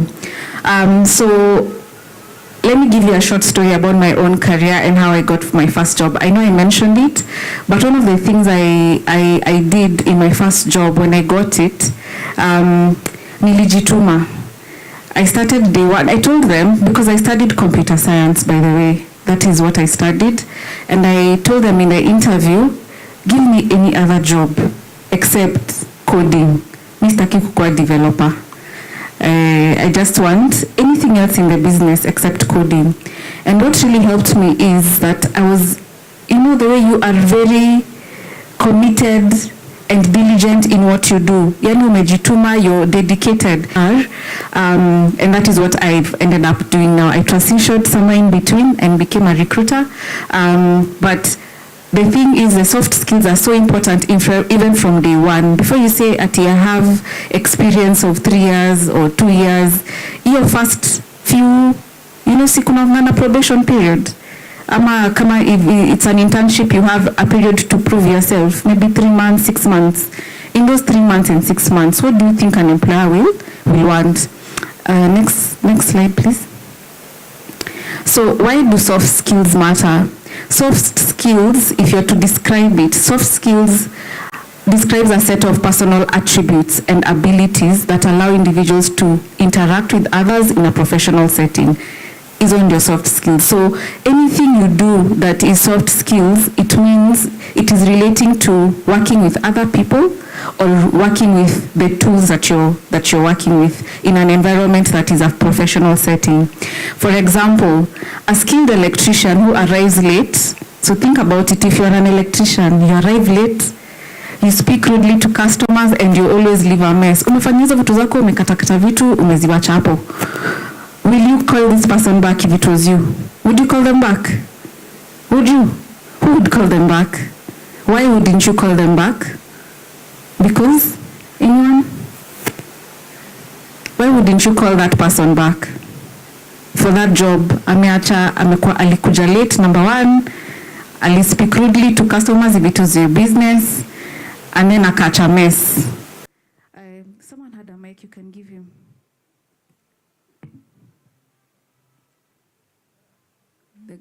The guy in blue. First of all, poor time management. And the other one is disorganized. Disorganized and poor time management. Because unaona ni kama atakuharibia biashara, si ndio? Yes. And then an office clerk, say now you're in an office setting, who types fast but refuses to work with others. So akona very good skill of working very fast. But hawak vizuri na watu wengine. Would you retain this employee? Would you keep them in your company after your 3 months? Why? Anyone? Okay, him and then him and him. Especially in office work, we need a teamwork. So if she can't work with others, you definitely dismiss her. Yeah, okay. And for you?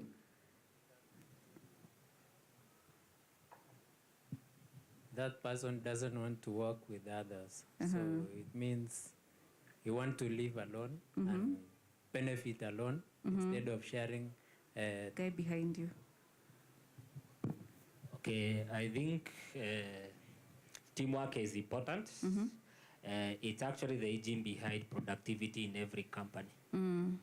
Yeah. Yeah, thank you for that. And that's true.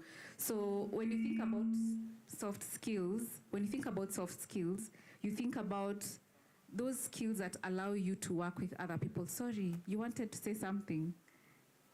Okay. It might be his view that he cannot, somehow he's introvert, he cannot. So you rate him on the quality of the work he's giving you. So you can't just basically dismiss him simply because he can't work with others. Or what about if the quality of work, working alone, is better more than working with others? So what will you... That's a very good question. Who has an answer for that one? What do you think?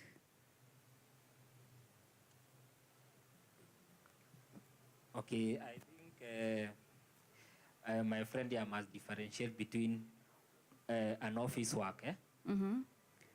You must work with others. Okay, somebody said if you want to go far, you can go alone, but if you want to go...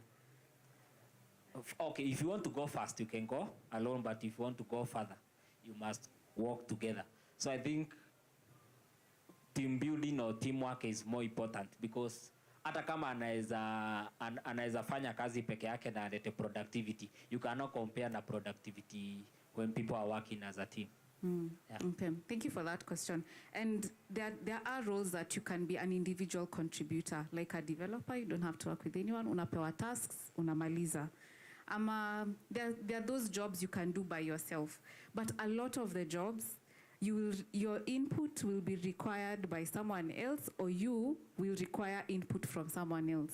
So if you can't work with other people, for you to succeed, if your role, like an office clerk, think about an office clerk. What does an office clerk do? So you collect information from other people, you work with your boss, you work with your colleagues to move things in terms of administration. So if you can't work with people, it means you can't really execute your work. Oh, okay. So when you think about soft skills, there is definitely those skills where, those jobs where you can work as an individual contributor, but at the core of it, lazima you work with someone. So it's important to actually develop skills. Even if you're an introvert, you can work well with other people. Si lazima tuongee, but we have a good working relationship. Sindio? Next slide, please. So next. So some of the skills, I think some of you mentioned, we have punctuality and reliability, and that means showing up on time. And we have examples. They are like, a driver who's always late causes the whole team to miss deliveries, for example. Or if it's a waiter who misses their clock in time, it means it causes a ripple effect juu. Si watu wanakuanga on shift of like 6 hours. So shift yako kama umeingia late inamaanisha customers wamekuja na kuna mtu wa kufanya hiyo kazi. The people who work, where you're working is a bit far. Start your journey early. Things like that. Plan early. Your time to wake up, your time to get ready. Kama wewe ni mtu wa makeup, start early. Ndio utoke in good time.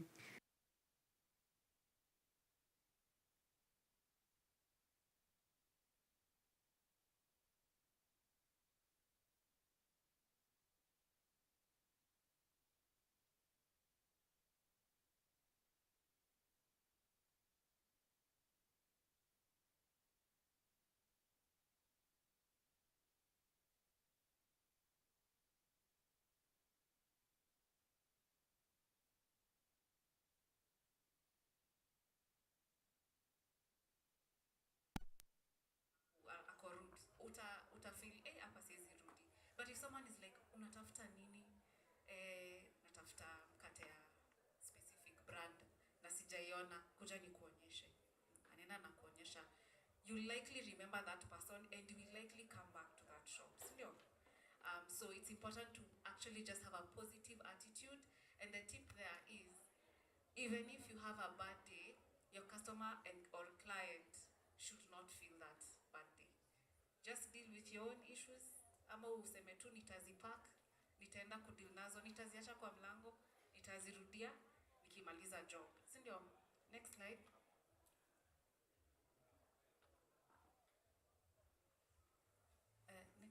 Next slide. Oh, thank you. Tumesema teamwork, which is clear, and then someone talked about communication.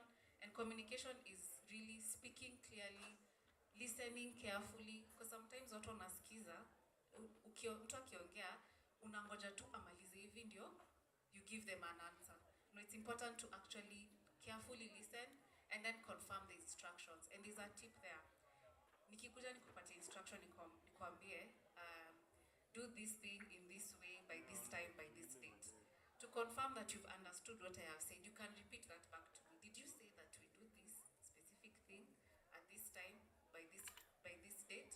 Then itasema yes. So that actually confirms that you've understood what the person giving you the instruction is giving you.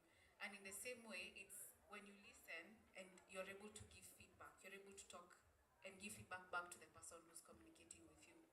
Next slide. So tuko na teamwork, communication. Next. Willingness to learn. I think here we've talked about earlier today that, you know, we don't know everything. We can get a job, you don't know everything. So be willing to learn. And then work ethic. Do your best even when no one is watching. You know, sometimes if you're supposed to do something, whether your boss is there or not, do it very well, because you really don't know who is watching. I was told of a story where this waiter in a restaurant was really kind to this particular customer, and that was at a time when I think the supervisor had stepped out, but hakuwa anajua that they're actually serving one of the, because the manager angekuwa too fired hapo na hapo. So you really don't know who you're serving. Treat everyone fairly, treat everyone equally, treat everyone nicely, because you really don't know who they are or where they come from or what they do. Sindio, next slide. Respect and professionalism, I think that's very clear. Treat everyone with respect, from the guard to the CEO. Usually utaona say, hey, anaosha hapo, then you just talk to them badly. No, treat everyone professionally, from the person you think who is the least their role is like small, to the person who you feel role yake ni kubwa. Treat them fairly. Then emotional intelligence, I think the superintendent mentioned that you learn that during your training, but it is doing your best even when no one is watching, but also listening to people and understanding people that you work with, so that you're not, what was sikujua ati, hey, uyo, avoid them. Come on, are you that person? People just want to avoid. Yes, next slide. Adaptability, problem solving. So these skills, the reason I'm listing them and giving you examples is, ukienda kwa interview, uulizwe, could you describe a time in your, in your training or in your internships where you demonstrated adaptability? Job that you're going to get, they know that you don't have a lot of technical experience and hujafanya kazi for very long. So what else will they look for? They look for you to demonstrate vitu zenye easy soft skills, adaptability, problem solving, communication, teamwork. They'll ask you, could you do? Thank you. Problem solving is finding solutions when things go wrong instead of blaming others. Sometimes when you find there's a problem, utasema sasa Rose hakufanya kitu, mbona hakufanya kitu? Then you complain. But if it's in a work setting, you just say, okay, where is Rose? You go find Rose. Unataka nikusaidie? Do you need help? What is the challenge? How can we solve this problem? Instead of blaming others. So ni poa kukua that, uko ukifikiria ways to solve problems. Now, in this digital age, as you know, there are other skills, creativity and innovation, which means, are you able to generate new ideas? Where you're working, unaangalia unaona, okay, Apa, I think we can improve on this, and then you suggest to your supervisor. So things like that. And then having an interpret skills and qualifications, they'll write, you need a certificate in this, or a diploma, or a degree, you need 2 years experience, ama 1 year experience in this and that, then wataandika written and written communication skills, they'll write entrepreneurial mindset, self-starter. So you need to know what that means. Being a self-starter is being resourceful and innovative. It's still related to creativity and innovation. Networking skills, same. Are you able to talk to people? And a lot of jobs squeezy, zina require you to be a bit more relatable. Your interpersonal relating with people is very, very important in the job marketplace today. So how do you show soft skills before and after getting a job? In an interview, arrive early, dress neatly, greet with confidence, listen carefully. Listen to the questions you're being asked. Hakuna mtu alijibu. So ilikuwa either I was not communicating nicely or the response, you are not responding. So what, in an interview, you need to be able to listen carefully and respond to what you're being told. And share real life examples. During your NYS training, what did you do? Did you work in a team? What kind of projects did you do? What was your part in it? What role did you play in that group? If you did a lot of group work. Then after you get the job, you keep improving because employers notice consistent good habits. And be the person they can trust to handle more responsibility. Be that person when you get that job. So I want you to challenge yourself to think of one soft skills of hizo zote nimemention. Gani ndio unaona, that one I need a lot of help. I need to work on it.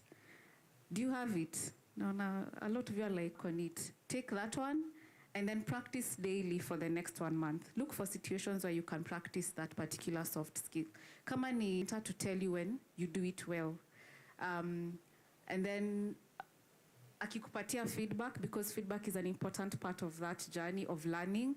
Akikupatia feedback, then you respond back and tell them, okay, I'll work on it this way. So when you think about soft skills, it's important to think about those things that you do that relate with other people to ensure that you do your work well.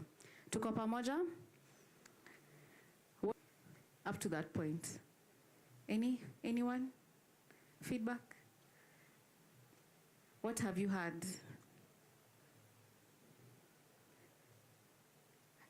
Yeah.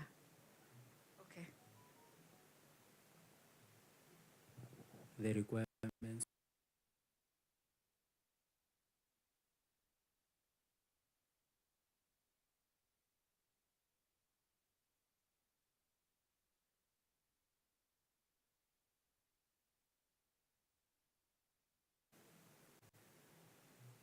Or do you have any question?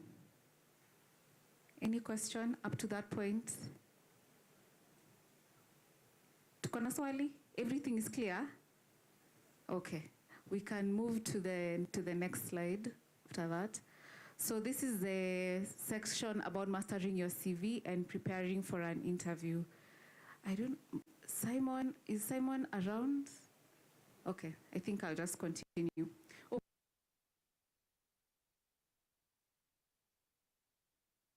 CV. See, that's what you want. And excel in interviews. So let's get into it. Next slide. Good afternoon. I'm Neville Odeda. I was asking on adaptability. You've defined adaptability as changing to duties when asked. So there's this famous phrase that they say efficient workers are being punished with more work, but wanapa pesa same na wale wengine wenye wako tu. So how unadilaje nayo kwa adaptability? That's a very good question. So when it comes to adaptability, think about it this way. There's, of course, you adapt to the tasks, but you can't go, like if you're told to do something that's not within your scope, then you have to ask, okay, what does this mean? Does it mean that I will take on this particular responsibility? And what is the company policy around taking additional responsibility, especially if it's not related to what you do? But there are things that are related to what you do. For example, let me give an example. Right now, my role is recruitment. Sindio? I do recruitment. I sit with employers and I sit with job seekers. And I do interviews and I send a short list to companies. And I do it from the office. Now, today, me being here, I can't say this is part of the job description, but it is related to what I do. Senior, because I look at CVs every day, I interview people every day, so I am best placed to tell you about CVs and interviews. So you have to look at it, but if it's a very, very technical role, you'll be like, okay, where do I even start? Senior, if you're a chef, if you're a waiter, and then I tell you to go to the kitchen and cook, and that was not part of your training, utaniuliza, ai, mi najua tu kupika ugali kwangu and sukuma wiki na nyama. So how do I even get into the kitchen? You get what I mean? There's that aspect of adaptability. Then the other aspect is, for example, when COVID came in 2020, a lot of us had to rethink how we work. Sindio? A lot of us had to rethink how we work. A lot of businesses closed. Why do you think they closed? Because either number one, they couldn't change their business model to fit what was happening at that time to make money, or they just didn't have the resources to do that. This is happening in your environment, and ask yourself, if say today you get to the office and you're told the uniform has changed, you used to wear normal clothes and now you have to wear uniform. Of course that you can adapt. It's not easy, but you can adapt. Or if policies change in your company, and of course they're in line with labor laws, it's not easy. No one is saying that change is easy. It's uncomfortable, but I will adapt in that situation. So you have to evaluate what exactly you're being told as additional tasks and see, is it something that you're capable of doing? If not, especially if it's very, very technical, then just say, kama ni technical, Apple, I don't have the training for it, but I can do these other things to support the person who's doing that particular job. I don't know if that answers the question. It does? Okay, great. So do you know what you're offering? You know, when you think about your CV or when you think about your profile, you want to, or when you think about you've been invited for an interview, you want to know, what exactly am I offering to this employer? Fine, I don't have a lot of experience, but what am I bringing to the table? Next slide. And I know this is a lot of detail, but I will summarize it by saying, when you think about your CV, when you think about going to an interview, if you're being asked to go do an electrician job, for example, or a mechanical engineer job, think about, what skills do I have right now that prepare me for this job? Sindio? Because you can't do something that you don't have to prepare me for this job. Then you think about scenarios or situations in your mind so that you can use those scenarios to answer questions in your interviews. Does that make sense? So it's important to think about what people look for in roles. So look at job descriptions, enter brightermonday.co.ke, see what are people looking for, what are those job advertisements saying. Then you see, do I have the capacity to do that, and how do I demonstrate it in my CV and demonstrate it when I'm called for an interview? You know, makes sense. Next thing to do is to create a profile that stands out. Next slide, which means it's your CV. So here's a resume, and then decides whether to keep reading. So the first thing I see on your CV will determine, first 5 seconds will determine if I will continue scrolling down. So as I said before, you need to make your CV stand out, and some of the things you can do to make it stand out are very simple. Just make it neat, format with you. There are many resources that you can use around the city. You can go to a cyber cafe or a tech hub or a computer hub and just say, can I use your the Nini for a few minutes to do my CV, and do your CV and do it well. And because of going through our training, I think you have access, if you've gone through our training, you'd have access to the AI career tool that we offer. That career tool, it will guide you on how to create a really, really good CV. So all you need to do is make sure that you put your details correctly in that tool, and then it will generate for you a CV. But there are many other tools that you can use to generate your CV and make your CV stand out. Next slide.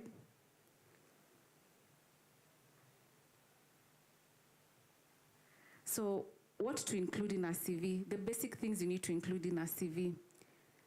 You have your name,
Kuna several types of interviews.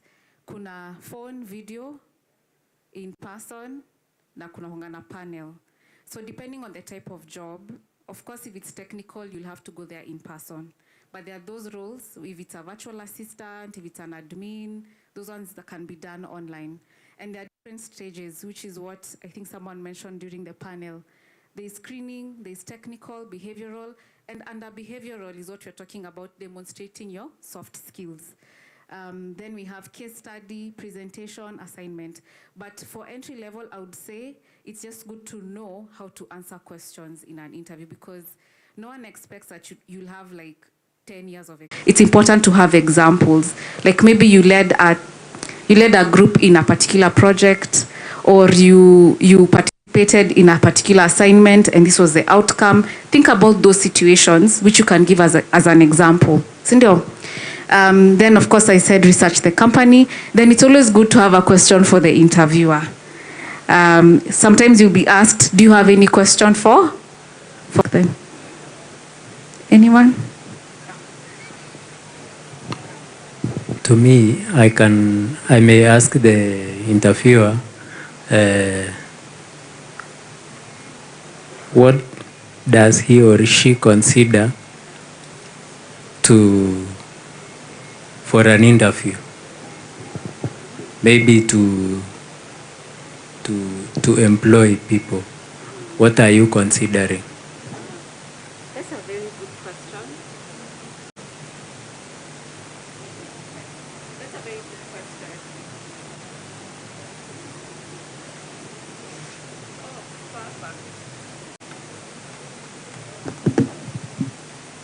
Yes, that's a very good question to ask an employer. What are you looking for in the candidate that you want to hire in that interview? Sindio? Yeah?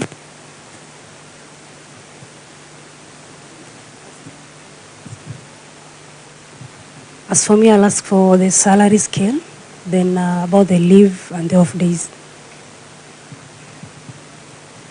For me, maybe I can ask, for how long should I wait for today outcome result?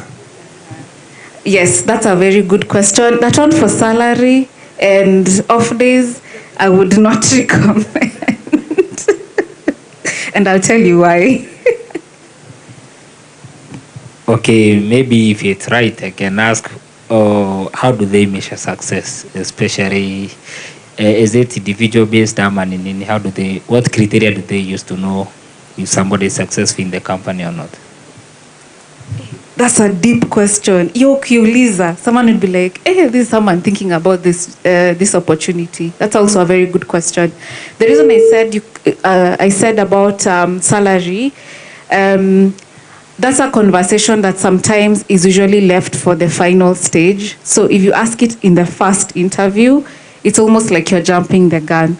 So you can wait to ask, unless they tell you, unless they have initiated asking about your salary. You can say something like, I have already mentioned my salary. I am willing to negotiate.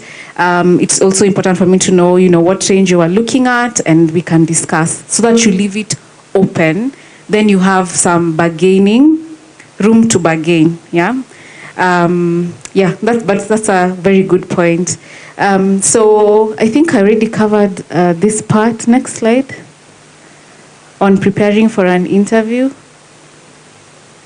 Yes, these are some of the questions you can be asked. Tell me about yourself. Now, when you're asked, tell me about yourself, what will you say?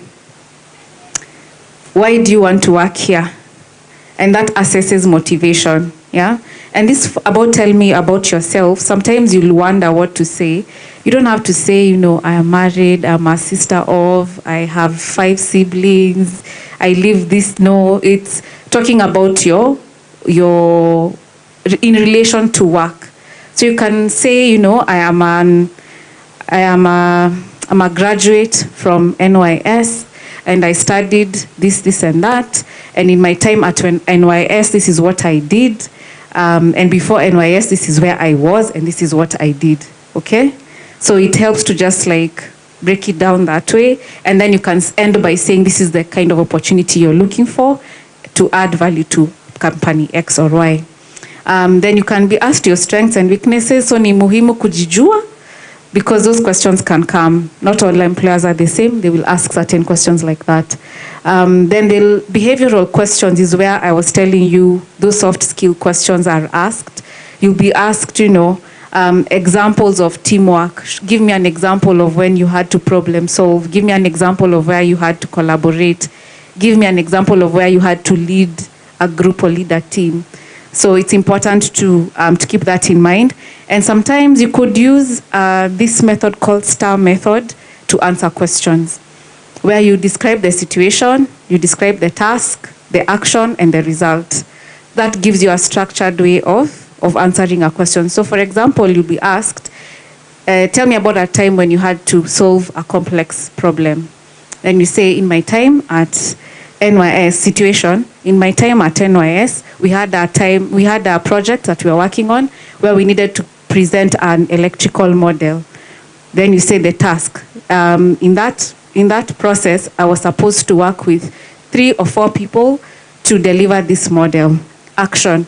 I sat with this team of 3 or 4 people. We sat together. We had group discussion. We researched.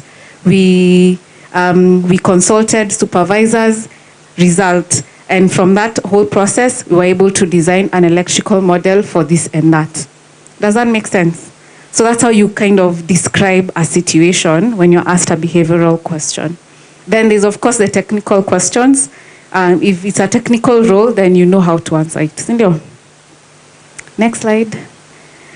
Interview day, just dress well, be on time. If it's online, make sure your computer is working. Make sure you listen, prepare questions. So I think we've already covered that. And then you share results, not just tasks, and use the STAR approach. Next slide.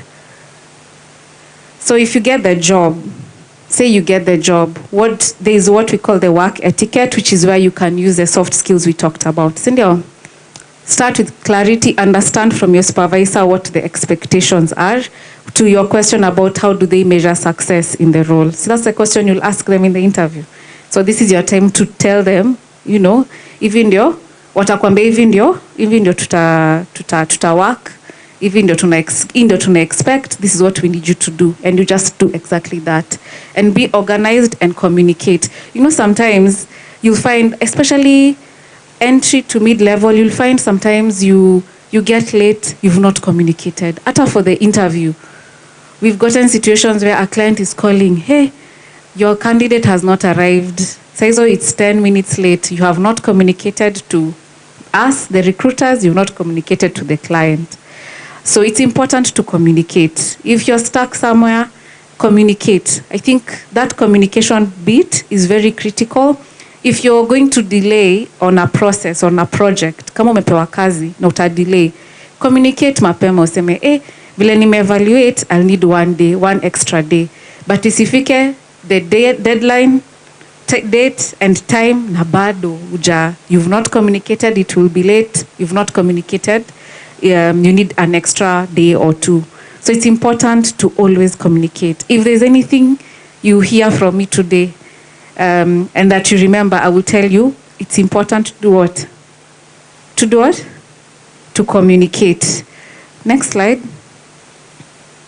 Yeah, so I think final tips, I just reiterate what we've talked about, but I'm happy to take any questions at this point before we finish.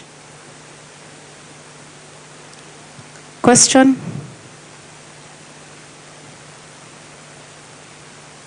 You can go back to the previous slide. I think some people are still taking photos.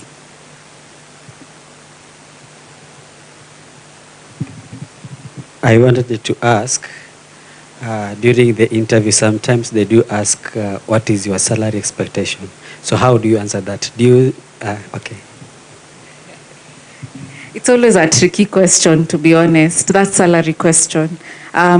What I would recommend is if it's your very first job, you can just tell them I am open to the policies of the company, but this is my expectation. You can start from, I think you can just look at situation yako, ujue what's the minimum you can take, because you have your demands, personal demands.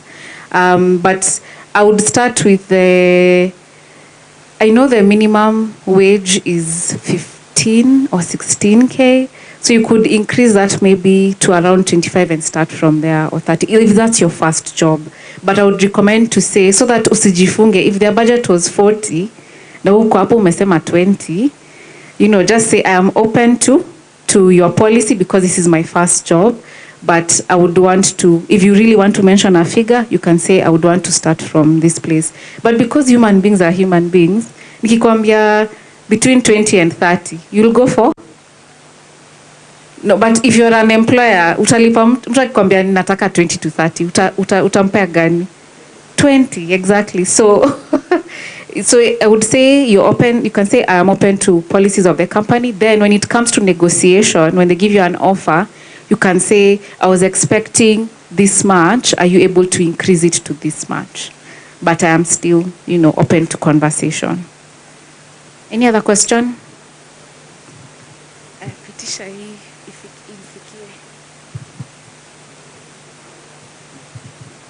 Thank you for giving me this opportunity. I'm Jeff. Actually, my question is, for example, I have my CV. Professionally, or I trained as an electrical engineer, but I did also study, or I do, software development. I've applied a job somewhere, I've been given the job. Then later on, in between, the company wants to develop a website or an application, web app. Instead of outsourcing somebody, they had already read your CV and they saw it there. So they tell you that, can you kindly develop for us a web app?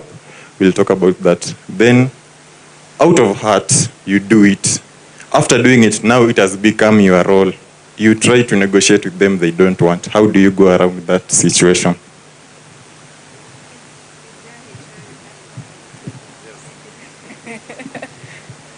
Hiyo ndio shida. Because the first thing I would say is to talk to HR. So because HR is usually the bridge between you, the employee, and the company, who's the hiring company, the employer. So I think the first thing I would say, if there's a HR, go and explain to them like, okay, I've been given this task. I would want this to be put in writing that we will discuss, and what discussing means.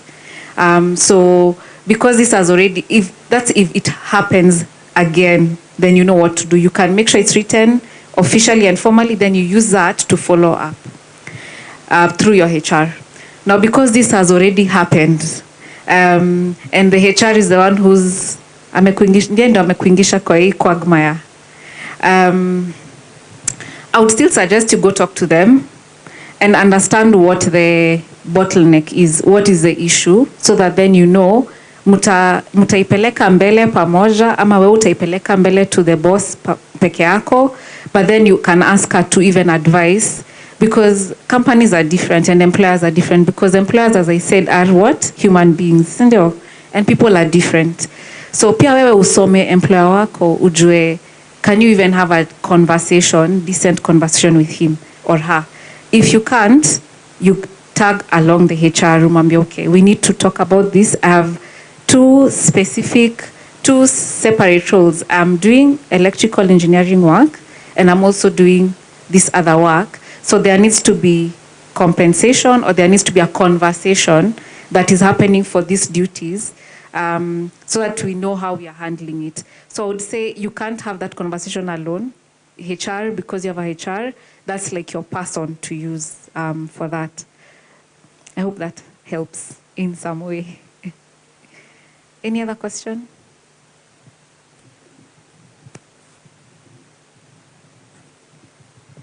Okay, my question is, in an interview, if will we be disqualified when you say you don't have an question? When you don't have a question, will you be disqualified? You may or may not be disqualified. It just depends on the employer. Remember I said every employer is different. They are human beings. There are those, if you say you don't have a question, they'll be okay. But I usually say, at least have, hata kama tu ni moja, like, when do I expect feedback? Just have one question so that it covers you in case you have an employer who expects you to answer. Because what employers will interpret if you don't have a question, that, okay, kwani hana kitu ya kuniuliza, hajafikiria hii opportunity. So if they give you an opportunity to ask, you can just ask, when do I expect feedback? Very simple questions. Doesn't have to be complicated, like, brother, how do you measure success for this role? It's a very good question, but you don't have to ask. You can just say, when do I expect feedback? Because then it shows that you're having an engagement, and it's not just them talking at you. At least even you have some level of control in that conversation.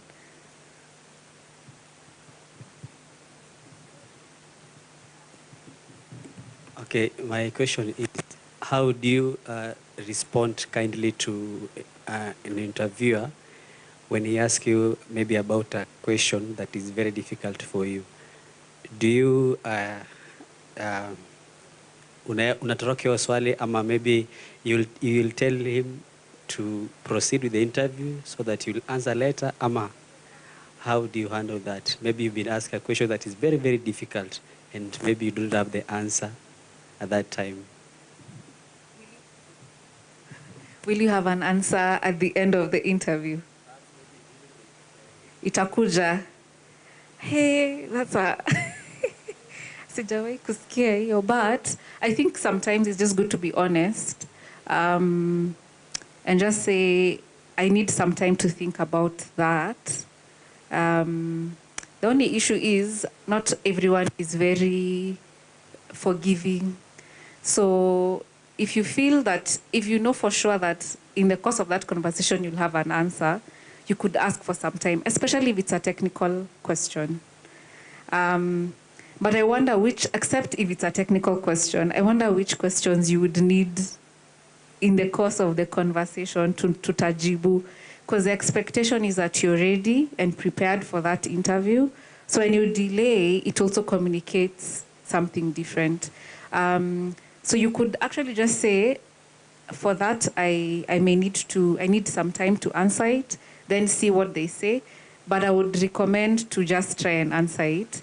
But if you really don't know, come on, technical. It's like if I come and ask you to write me a code for the developer in the house, nikuja nikwambie, I tell someone who doesn't know coding to develop to write me code for a web page.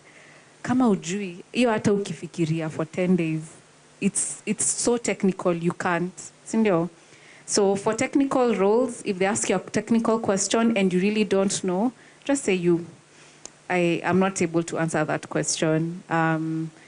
But if you can, just try and answer it, or just say, I would want to answer that at the end of the interview, and just remember to answer back. Because if you don't remember to answer, they may not remind you, and you will lose marks on that question. That's a good one.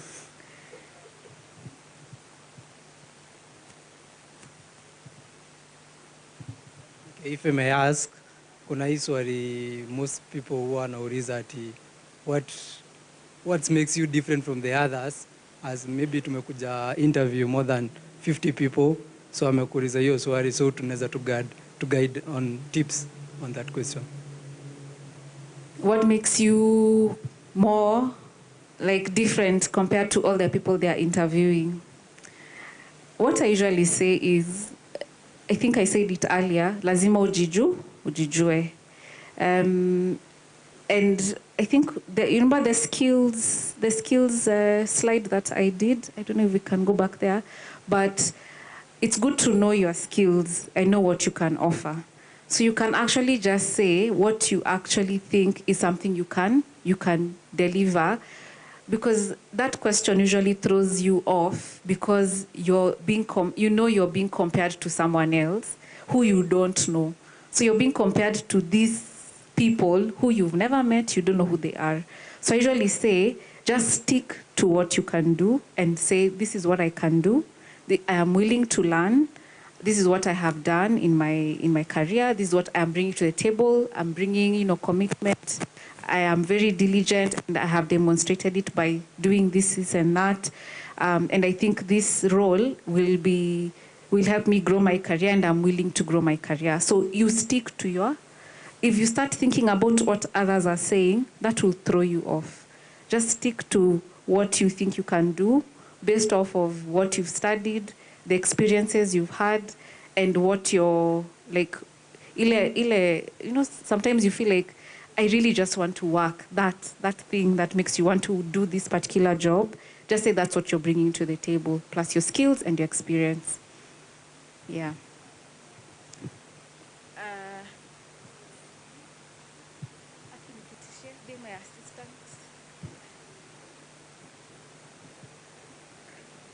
Habari zenyu.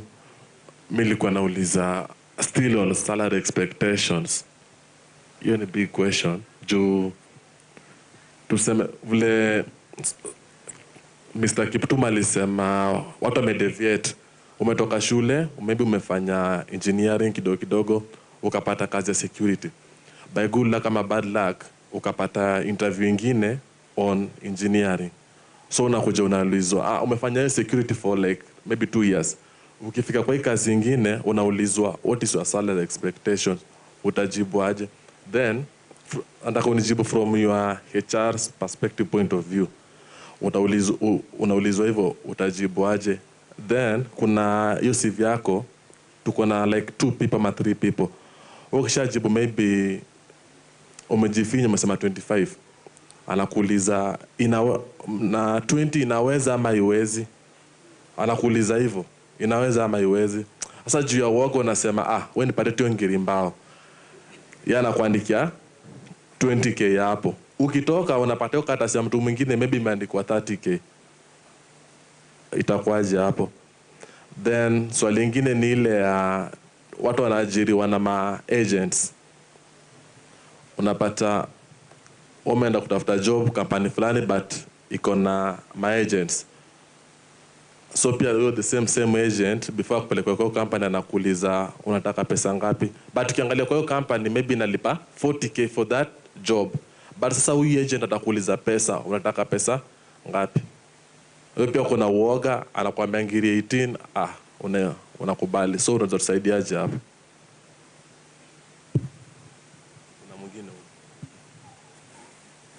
Mimi swali yangu ni how do you bypass kama kazi inahitaji 3 years experience na wewe uko na 2 years experience?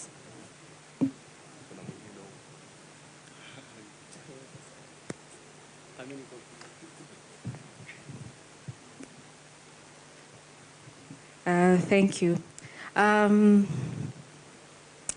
So hiyo swali yako ya kwanza ilikuwa about salary, the 20k versus 30k, that one.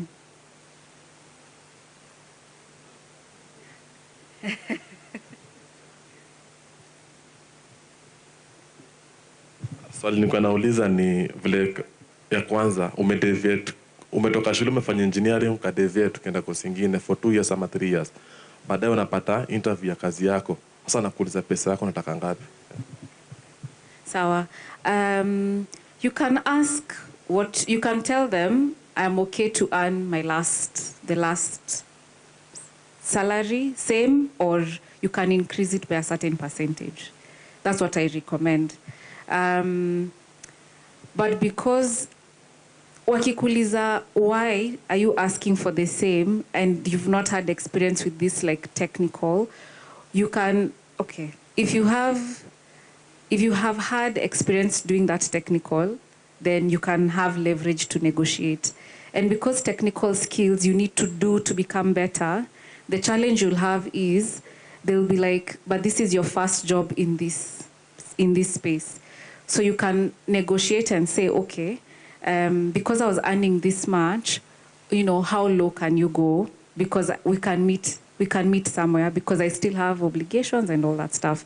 But the challenge you'll have is for very technical roles, you can say you have transferable skills that you got as in security, that you can move to this other side. But technical roles, ni tricky because you're almost starting from zero. So you have to go by their market, their rates for entry level for that technical role. But if it was the other way around, it's easier because you can transfer skills. You're not starting from zero. So I would say you can ask them, can you match what I had in my last? If they say no, you can say, where can we meet? Can we meet somewhere in between? Yeah. Then here are 20K versus 30K. I know sometimes, we are very afraid of losing opportunities. And that's where the fear comes from. You're like, I'm already here, I'm at the negotiating table, I have this opportunity. If I say the wrong figure, nivo, imeisha. Two things. It's either you submit to the fear or you say, I'm sticking to and especially if you've done your research. If you've done your research and you know what you can offer, and you know that they pay 30K, then you can negotiate around between like 27 to 30K. You can negotiate there. But if you have no information, if I am to grow, you can even ask them questions of what does growth look like in this career in terms of even salary. Especially if you're talking to HR. But sometimes unajua people don't like talking much. Give me a figure, I give you a figure, tunakubaliana. So ujiambie, if I take this figure, then this is what I'm going to do to grow from here. Then ujitume, then you can be able to grow that figure from there. But I would say the figure that you choose, you stick to it. Usianze kusema, I wish ningejua, but you didn't know. Before that moment that you discovered your friend amepewa more, you didn't know. You worked with all the information you had. So I don't think unati formula. Ni wewe tu jue what is your risk appetite. Kama unaogopa sana, enda tu basi na hiyo 20. Kama uogopi useme 30 ama 28.5 and then you stick there. So it just depends on how where your fear level is, but I would call it a risk level instead of calling it a fear level. But remember, if it's a first job, just give it a shot because the hardest thing is to find that first one.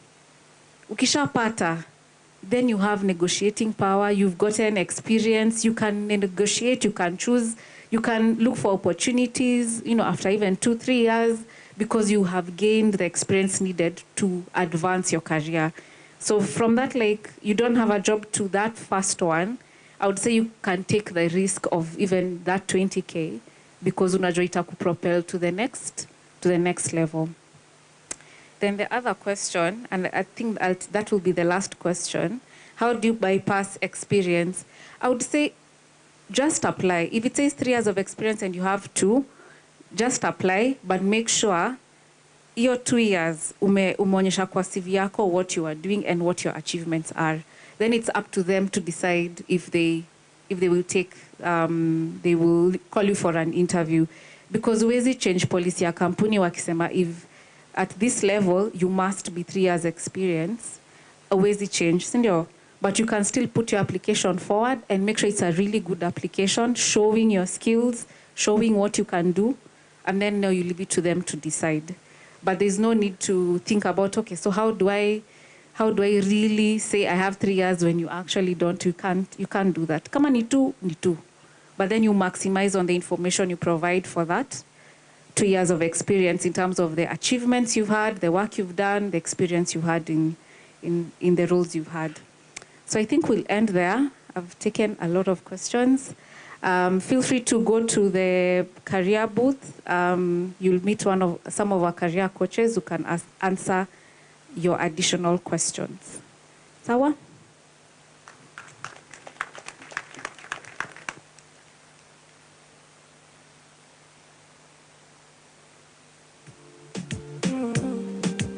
Oh, no. It's the kids, baby. Once again. Kazi zito kila 150 vile napata na utaniambia nini? Kuna muda kama siamini na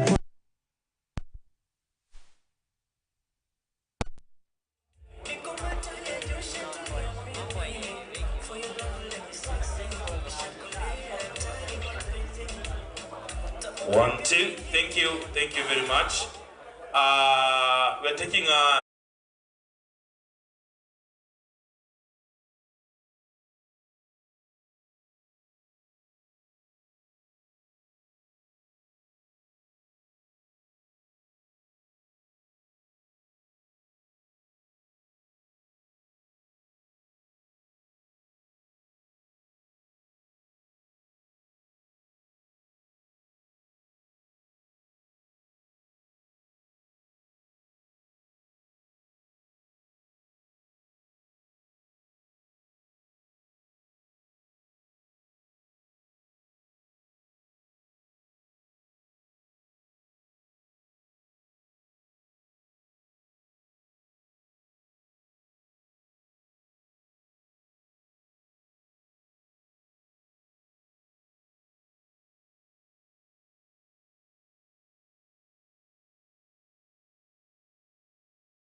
DJ, zungusha hiyo kitu.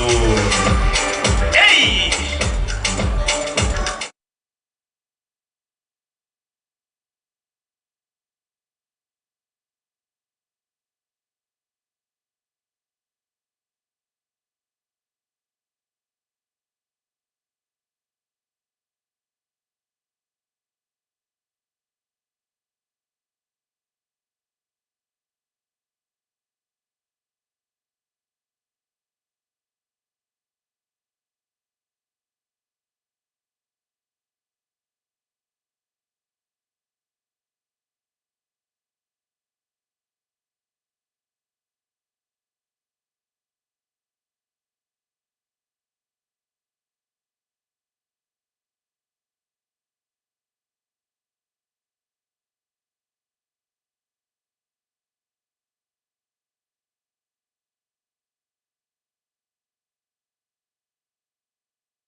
Don't wanna lose you, I need you with me.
You have applied for?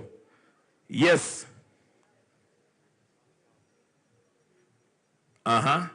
Thank you so much. My name is David Marara. Marara. For today, I have learned something that they never knew. Under the completion of a CV, I have learned that there must know something called marital status in a CV. Also, a PO box. That's only what I have learned today from a CV. What have you applied for? I have applied for a mechanical technician and a plumbing. Tumpigie makofi.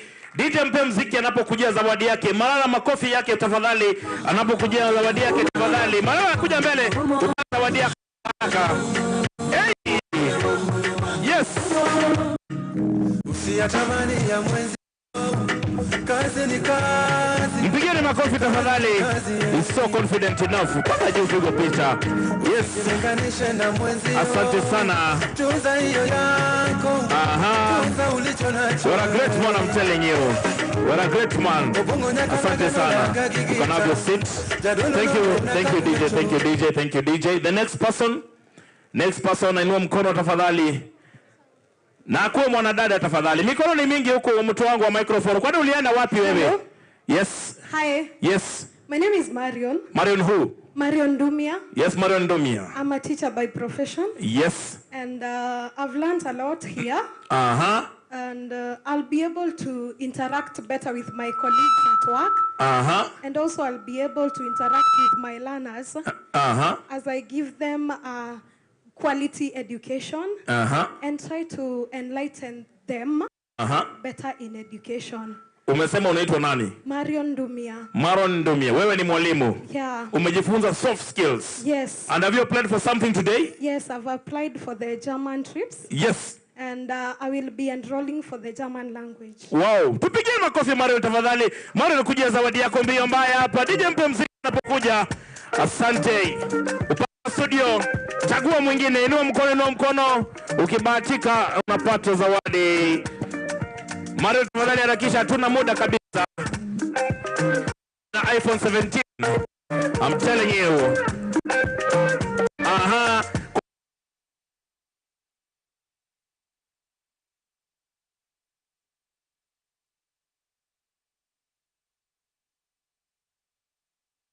Salimia MC. Hii mkono utaikumbuka. Asante. Thank you my DJ. Mwingine? Hello. Yes. Yeah, my name. Naomba simu yake inakatika. Apewe simu nyingine. Yes. Yes. My name is Sami Ambubi. Samia? Sami Ambubi. Mbona inakatika? Tunaomba atengenezewe mikrofoni yake. Jamaa amejitoa kidogo. Yes. I can get you. Yes. Twende kazi. Hello. Yes. Thank you. Oh my God. The way I've said, my name is Sami Ambubi. Ambubi. An agriculture graduate. Yes. One thing I've just learned is that we don't limit ourselves. It is within our capacity of CV that you can get an alternative to do. Hey. Like, for example, I've just applied as stalker. But whoever was directing me in that process of application, yes, I saw that I can also apply for driving and accountant and computer literacy. Mbona simu yako inakatika? Yeah, that means that your CV has carried a lot of things. A lot of things, yes. So you just have to think within the capacity of the CV. Nikuulize Ambubi swali. Yes. Who has inspired you the most today? Today, the person who inspired me is Mr. Kiptum. Who just went back 205. And I see since I graduated out for 5 years, and that sent me a message that I still have something. I still have a long time to maneuver upon my life. Oh my God. Thank you. Naomba mpigie mzee makofi. Anaitwa Ambubi, si ndio? Akuja achukue zawadi yake mbio mbaya. Kameramani, naomba unichagulie mwingine. Haya. Sema. Agane sichongo, agane swele, agane sindutwa. Yanza werinde mama wechungene ndabanduba usaba. Yanza werinde mama wechungene ndabanduba tama. Yanza uni nanje. Asante sana. Yes. Thank you very much. Asante sana. Now for the last call, naomba akue lady tafadhali. Watu wangu wa media naomba mpe the ladies a chance. Tulisema leo ni 50-50, 70-30. Yes, your name? Naomba network yake itengenezwe tafadhali, kwani masa unatupa usogo. Hello. Hey. 1 2. Unfortunately, yes, the mic had already been given to Anne. No, I want a lady, tafadhali.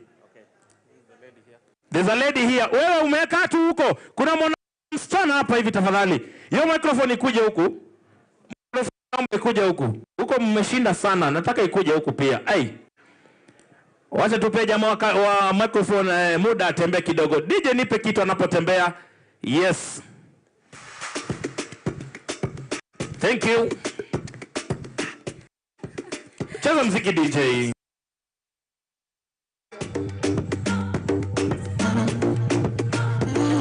Akiwa tayari aseme hello. Hi. Thank you, DJ. Good afternoon, everyone. Good afternoon to you.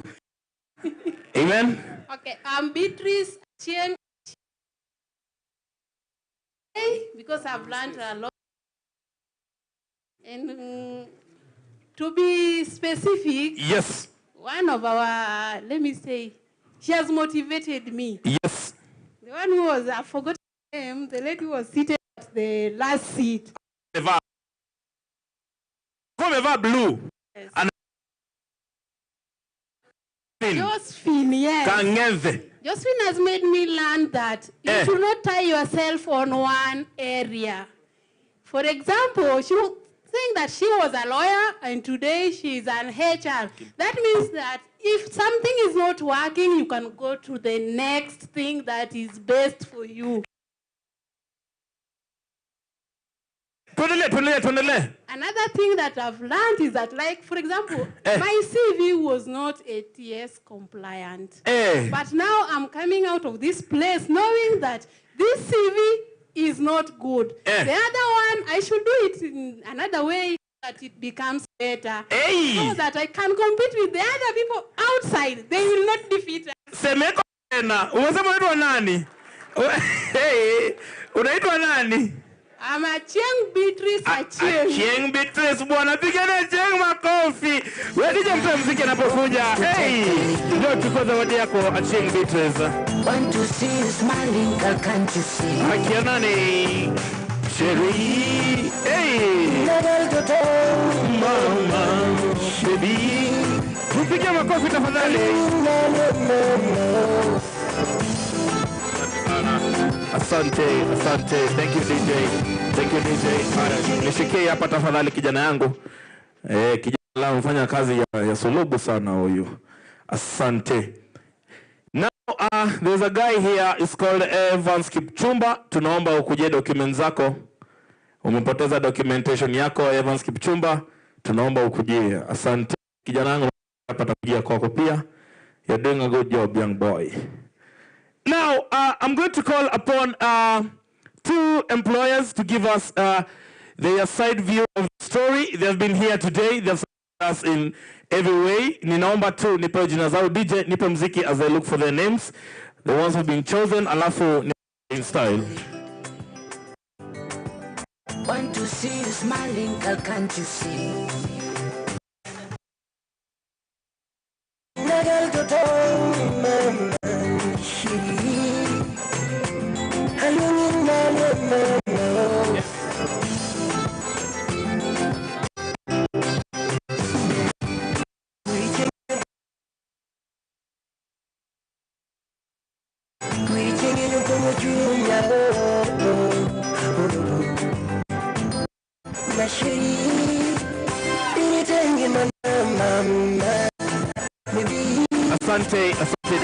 Asante DJ. I'd like to call upon two employers. The first one is Mugo from Regions. Makofi kwake anapokuja tafadhali. Tupigie Mugo makofi tafadhali. DJ mpe mziki anapokuja. He's a gentleman. Cheza mziki DJ. And then followed by Kevin from M Ajira. Makofi anapokuja wote wawili tafadhali. Hey. Hey. Akimo ukiki wako. Hey.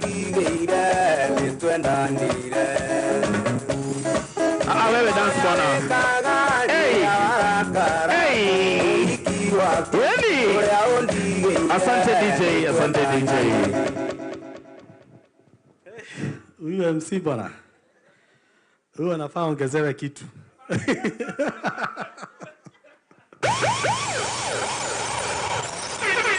You are doing a good job. So, today is a good day. Ni kweli? Today is a good day? That's nice. My name is Walter Mugo, Operations Manager, Regent Automobile Valuers. Group companies, we do motor vehicle valuation, we do garage tracking, ICAPs, and all that. I believe a lot of you have gone to our schools. And what I'd say, this career fair is one of a kind. And I believe we need to have more of this within the country. Right, Monday, heads up. Hiyo kazi mnafanya ni mzuri sana. Mzuri sana. Myself as a potential employer, I've had a lot of people on my booth, different career choices, some career lines of what they have learned. But what I've come to understand is that we have so many, that's a huge workforce that is out here that needs work. We have a huge workforce that is, it is skilled, the workforce is experienced, and the workforce is ready to work. So I'll urge the employers who are here, and those who will be listening to me, you will hear my voice. We need to partner up with people like Brighter Monday, people like NYS, and every other like-minded personnel, I'm a person, I'm an institution, to be able to offer and to bring these opportunities to these young people. The other thing I've learned, and I thank you very much, young lady. Umesema ni Beatrice? Achieng. Umesikia your confidence? That confidence that she exudes, even after just a small meeting with the guys at Brighter Monday. Imagine huyo mtu ukipata kwa workforce yako. What kind of culture, what kind of, tunaita nini watu wa Brighter Monday? Hii kitu atasukumia kwa wale wengine. Iko infectious. Sindio? That is the kind of people we want. Sindio? I'm not saying wengine hawako hivyo, because I've met with so many of you out there, and I've told you the same things she has been told. Do not limit yourself to the only thing inaandikwa pale kwa CV. Sindio? Joyce and the other team walisema, whatever you have, add kwa CV. Brand yourself. Sindio? Brand yourself and sell yourself. Sindio? There was somebody I was telling, ameniambia pale, amefanya nini? Plant engineering. But he was selling only the plant engineering. So I asked, what does your CV say? What else can you do? And later he realized I can be a driver. I can be a mechanical engineer because he has some skills on that. He can be a tracking person, and as I install trackers and all that. Unaona? So broaden your perspective. Sindio? But for us as Regent, anytime you need us, Mr. Kimptum, tuko hapa. Brighter Monday, tuko. Regent Automobile Valuers. Thank you so much. Hi, everyone. I'll be brief because of time. So for Emajira, today is a very good day for us. For the first time, our system imekataa kuregister watu. Imekataa. And it's a good thing for us because it's a challenge. We've never had a platform where we have so many people registering at the same time. It's an online platform for us. And when we have a system ikianguka, so it's a challenge to our IT people that if you have 500 people, today only, we have 500 registered people from this session only. Na wengine wengi imekataa. So we've done manual registration. It's a good thing. We've learned a lot, and we are happy. So I'll continue whatever my colleague has said about the CVs. For me, whatever I've picked is that you guys, all of you, you've done a course, the basic course that I've seen some CVs today, and it's not shown out clearly. The basic training that you guys do. Because if I was looking for a leader, if all of you had done the same course, and I was looking for something that is unique, I'd look for someone who has gone through the same training that you guys do, the paramilitary training. So make it the first thing that is on your CV. I can tell you I've done a lot of interviews. A lot. And if you're looking for something unique, if I'm hiring the same people with the same level of education, same experience, I'm looking for that one thing that is unique. make it sure that everyone knows that you've gone through that basic training. I think for me, that will go a long way. So thank you guys, and I'm looking forward to a lot of people applying to Emajira. And thank you, Mr. Kiptum, for having us here today.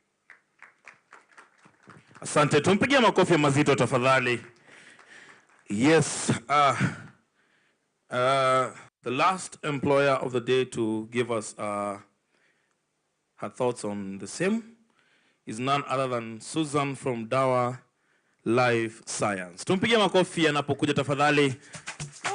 DJ umejua. Huyu ni Gen Z. Hey! Hey! Akia nani? Susan nako make it nice tu.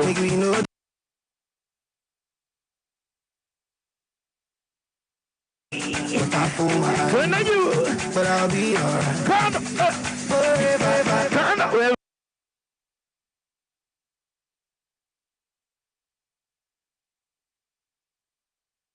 How are you?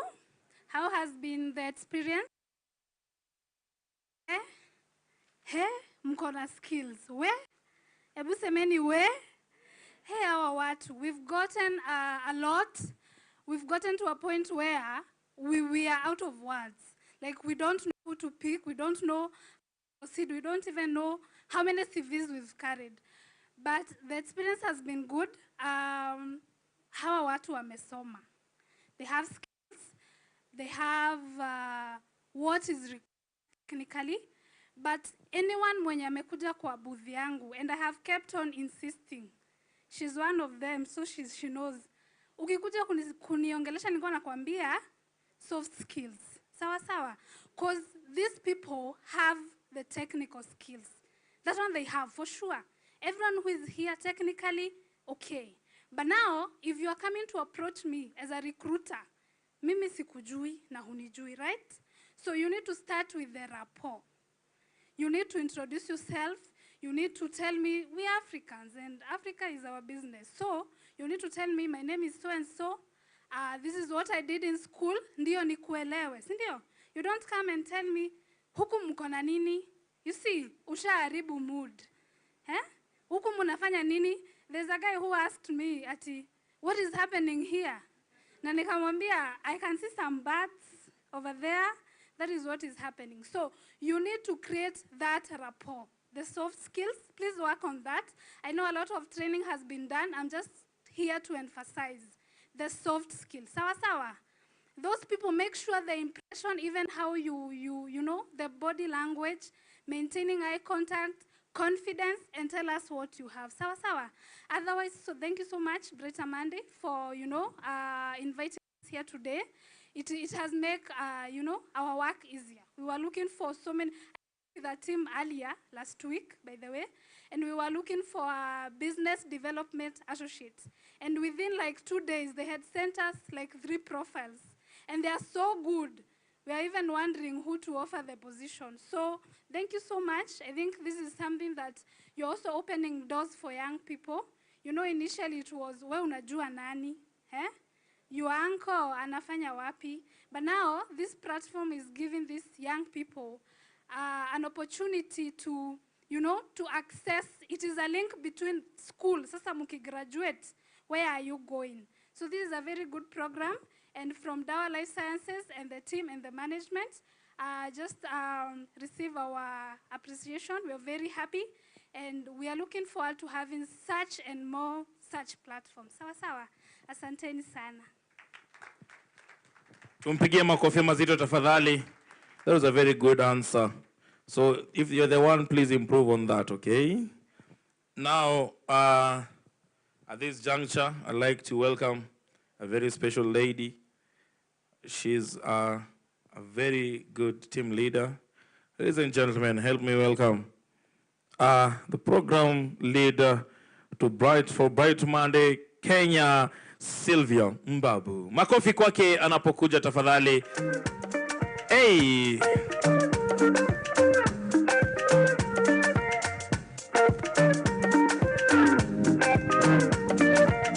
One, two. Asante DJ, Asante DJ. Aye. Thank you. I'm glad you didn't make me dance.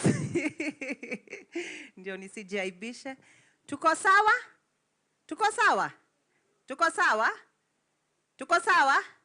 Tuko sawa?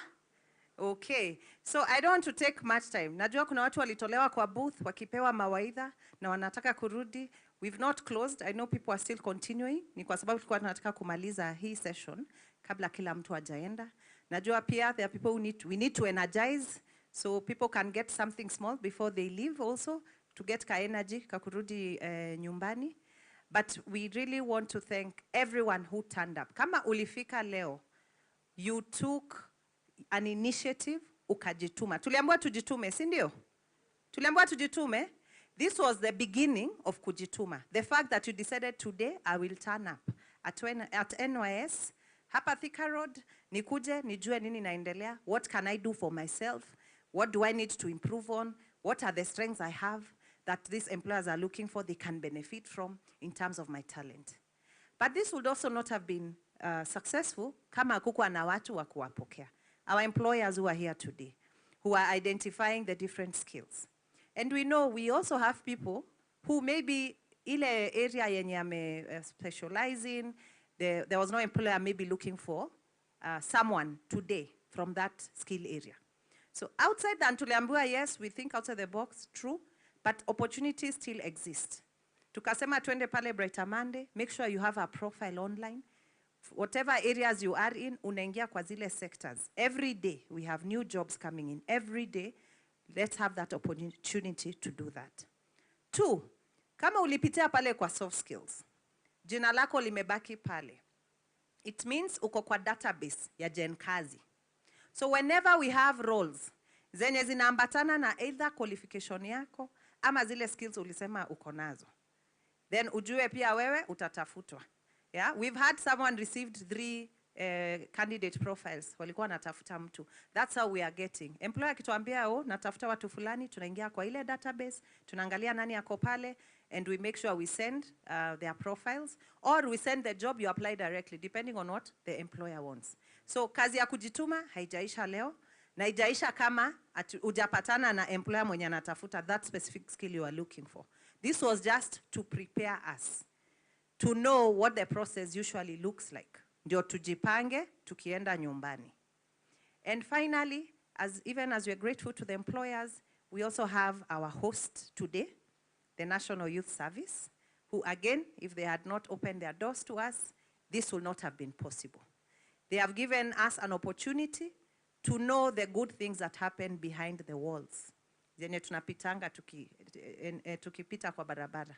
And even the employers themselves, some mentioned, they did not know that there are technical skills that happen here. There's a level of skilling outside of kuvaa uniform na kupiga saluti. So leo, wenye wako wanajua, sasa wanajua. And we'll make sure that this story is told out there. For you who came here today, for other alumni wenye hawajafika, for others who are still here and are yet to graduate, for those in other campuses, opportunities are there for everyone, and we'll make sure that this story is told and the skills that come out of this place, the quality that is coming out to the workforce is also known out there. Bwana Kiptum, thank you so much. Our gratitude. We look forward to walking the journey to make sure that this is not exclusive to only people who turned up, those who've only come. The opportunities keep remaining kuendelea pale. And I think, I don't know, MC, if you wanted me to do your job of calling Bwana Kiptum to stage. I give you an opportunity.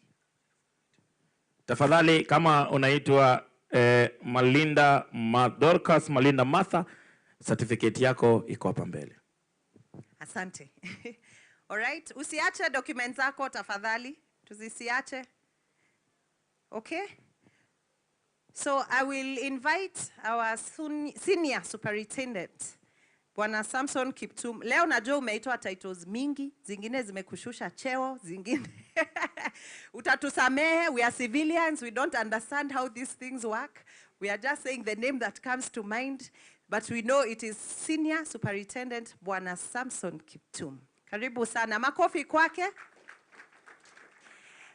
And before he says what he'd want to say, and yatatufungia, I have just a small expression of gratitude. So I'll ask Kathy we want to commemorate these partnerships, the partnership that we've had with the National Youth Service. So we just have a small token of appreciation. Mahali mnaekanga trophy zenu, mutaweka hii iwakumbushe ile kazi mnafanya, kusaidia vijana, kuwapea hiyo push ya kuendelea mbele na kujisaidia, si kusaidiwa tu hapa. So ladies and gentlemen, you're the reasons why we have been able to commemorate this partnership, and please accept this token of appreciation on behalf of the institution.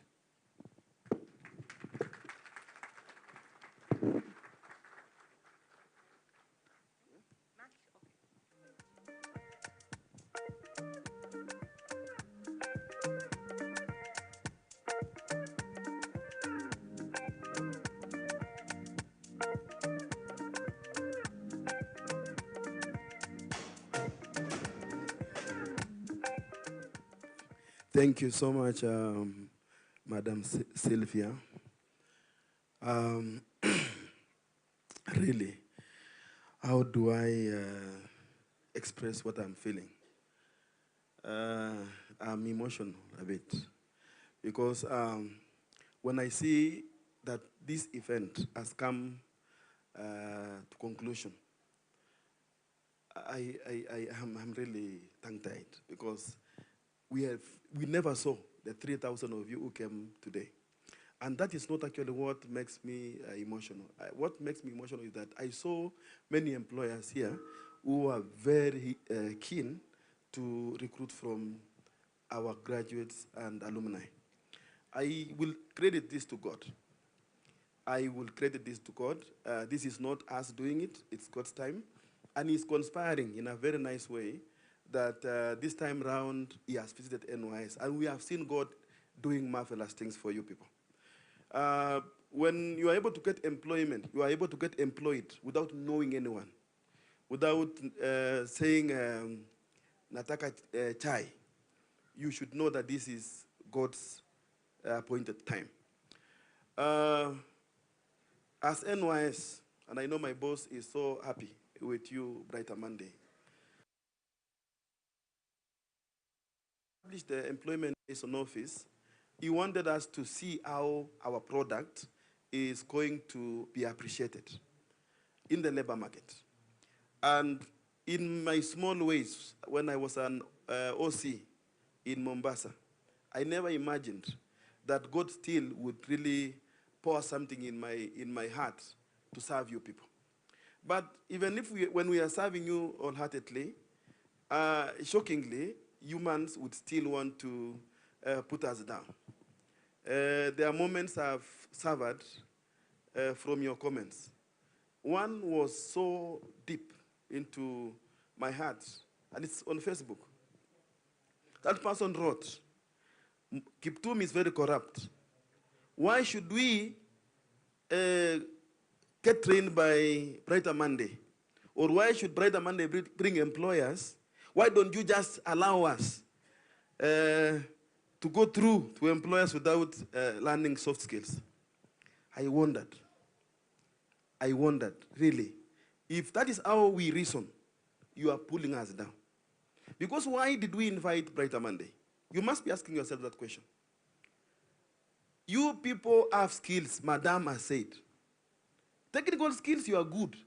There are very few people who can really come into the organization and make people start feeling like, I feel like working today. But when you explain yourself to the employer and even identify that skill, amuko, discipline muko nayo. Hiyo nayo mumefikisha, kama ni 100% na pitanga, mumepitisha. But the soft skill part has been a challenge to us. So you've heard from the employer's feedback, and I sat there listening to my brother from the wonderful company who has been taking our people. Mugo, Madam from Dawa Life.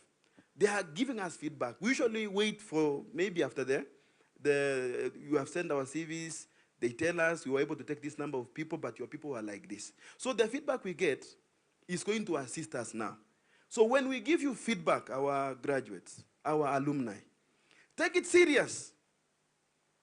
We want to build you from People who are looking for cleaning jobs, or the companies you are used to. I know you are used to companies ambayo hapa chini. Through these people, I can tell you, you will work in Coca-Cola as a manager. But when will you be a manager if you do not want to develop yourself? Speak good English, write a very good application letter.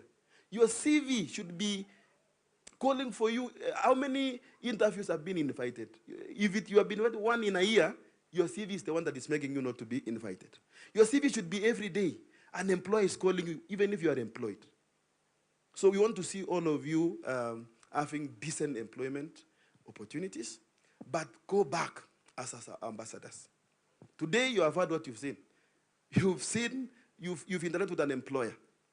So when we send you an SMS from NYS Kenya, or you receive a call from Brighter Monday, that's another challenge that we are facing.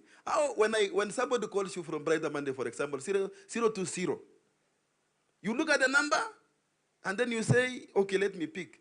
Before even usikie mtu amekuza wewe nani, unasema wewe maliza kifungo yako Kingongo. Unafukuza opportunity. Please be professional. We are teaching you now. Chukua simu. Hello, this is Samson Giptum. How do I help you? And then listen. Anakuambia mimi natoka. Oh yes, I remember. I applied. How do we? And then anakueleza. Ukimaliza, not I need to do this. Not every employer, not every call you receive is a scammer. Yeah, I know we've been scammed. But currently, we are also protecting you. We send you a message, dear NYS graduate, this employer is not, because there are people we have chased away, Sylvia. And if they come here, we tell them, no, we know you have issues. Wewe pia unataka kwenda nyuma, unaenda, unakuwa agent yao. And then you start asking another graduate, come, there is a job in Dubai, they are paying 300,000 shillings. The demand is not telling us you are supposed to pay. So let's also join hands and build ourselves. The future is bright. I'm telling you, the things we are going to do together with Brighter Monday and other partners, it's only that this is the tip of the iceberg. So thank you so much for coming. God bless you. Go back. We are continuing to build you.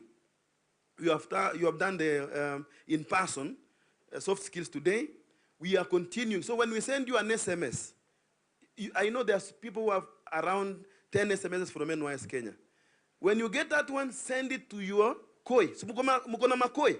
So mulitrain na mutu. Usema, I also remember my brother, my sister, nilikuwa na shule, apate kupata hii kazi. But now, going forward, I know you may not have finalized the interviews for the employers. The employers will be calling you to their offices. Please honor that invitation. Somebody was asking me, I thought I was coming here, ni interviewiwe, nichukue karatasi niende job. Yeah, we wanted that way, but look at how many people were coming to the interview. So when they take your number, they will call you. Always pick your calls professionally. The way I've told you, my name is, oh, thank you for calling me. How do I help you? We came to NYS and we took your CV. We have seen your CV is good. Can you come? Now, the problem is that, madam, the things I've seen. Send me fare, I come. Like, surely, I don't have fare. Okay, can we do a virtual? Now you start asking the employer, why don't you organize for the virtual one? You need to also know that when you are looking for, searching for opportunities or you are going to get employment, jitume. Save that money kidogo. Ati sina internet ya kuingia soft skills. We have made it very easy for you. Uingie kwa internet. Wewe unaweza pata pesa 50 bob ya kununua bundles uingie TikTok. Lakini utaki CV yako stand out. Kwani nani alikusimia nyota? Anyway, otherwise, thank you so much. May God bless you when you go back. And from today, you will be receiving more opportunities. There are employers who did not come. When we will be sending SMS, telling you on when they will be interviewing you. Go back happy. NYS loves you and we are going to work for you. Mutasikia utamu. Sawa sawa. God bless you. Umesema watafurahia. Watasikia utamu. Asante sana. Now, thank you so much. I was your MC and your host, MC Agunda, under Brighter Mondays Kenya. We really appreciate you guys. Tujipigie makofi tafadhali. Thank you so much for coming. Baada ya hapa tutakuwa refreshments at the gaming area. Snacks will be served at the gaming area. And then employers, we will have a debrief session with Brighter Monday after finishing with the candidates. So employers, make sure you have the debrief with the Brighter Monday after finishing up with the candidates. Other than that, thank you so much. It was a blessed day. Asanteni sana, Mungu wabariki. I go by the name of MC Agunda.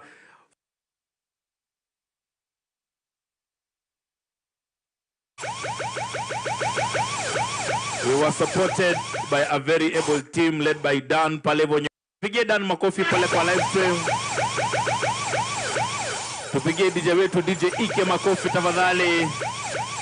Alafu pia the Brighter Monday Kenya, kuna watu ambao wanafanya kazi chini ya maji. Kuna hapa Kate, kuna Njeri, the list is endless. Tupige makofi tafadhali pia. They're doing an amazing job. Senior Superintendent Kiptum, tumpigie makofi pia tafadhali. Asante.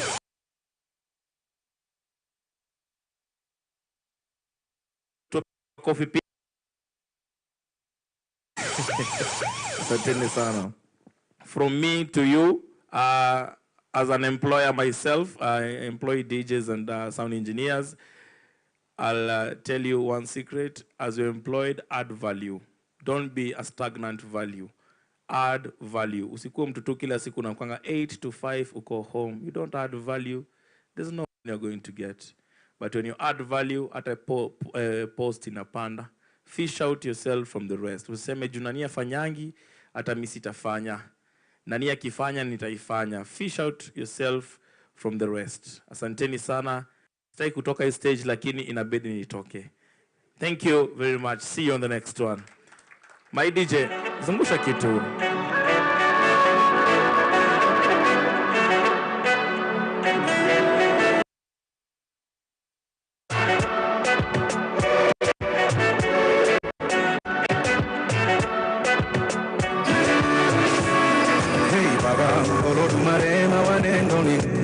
Of life, he got to napa. Msimama kosu kona mimi, you never let me go. Mipaka yangu umeitanulia mbali, even sky sio limit kwa ikibali. Hata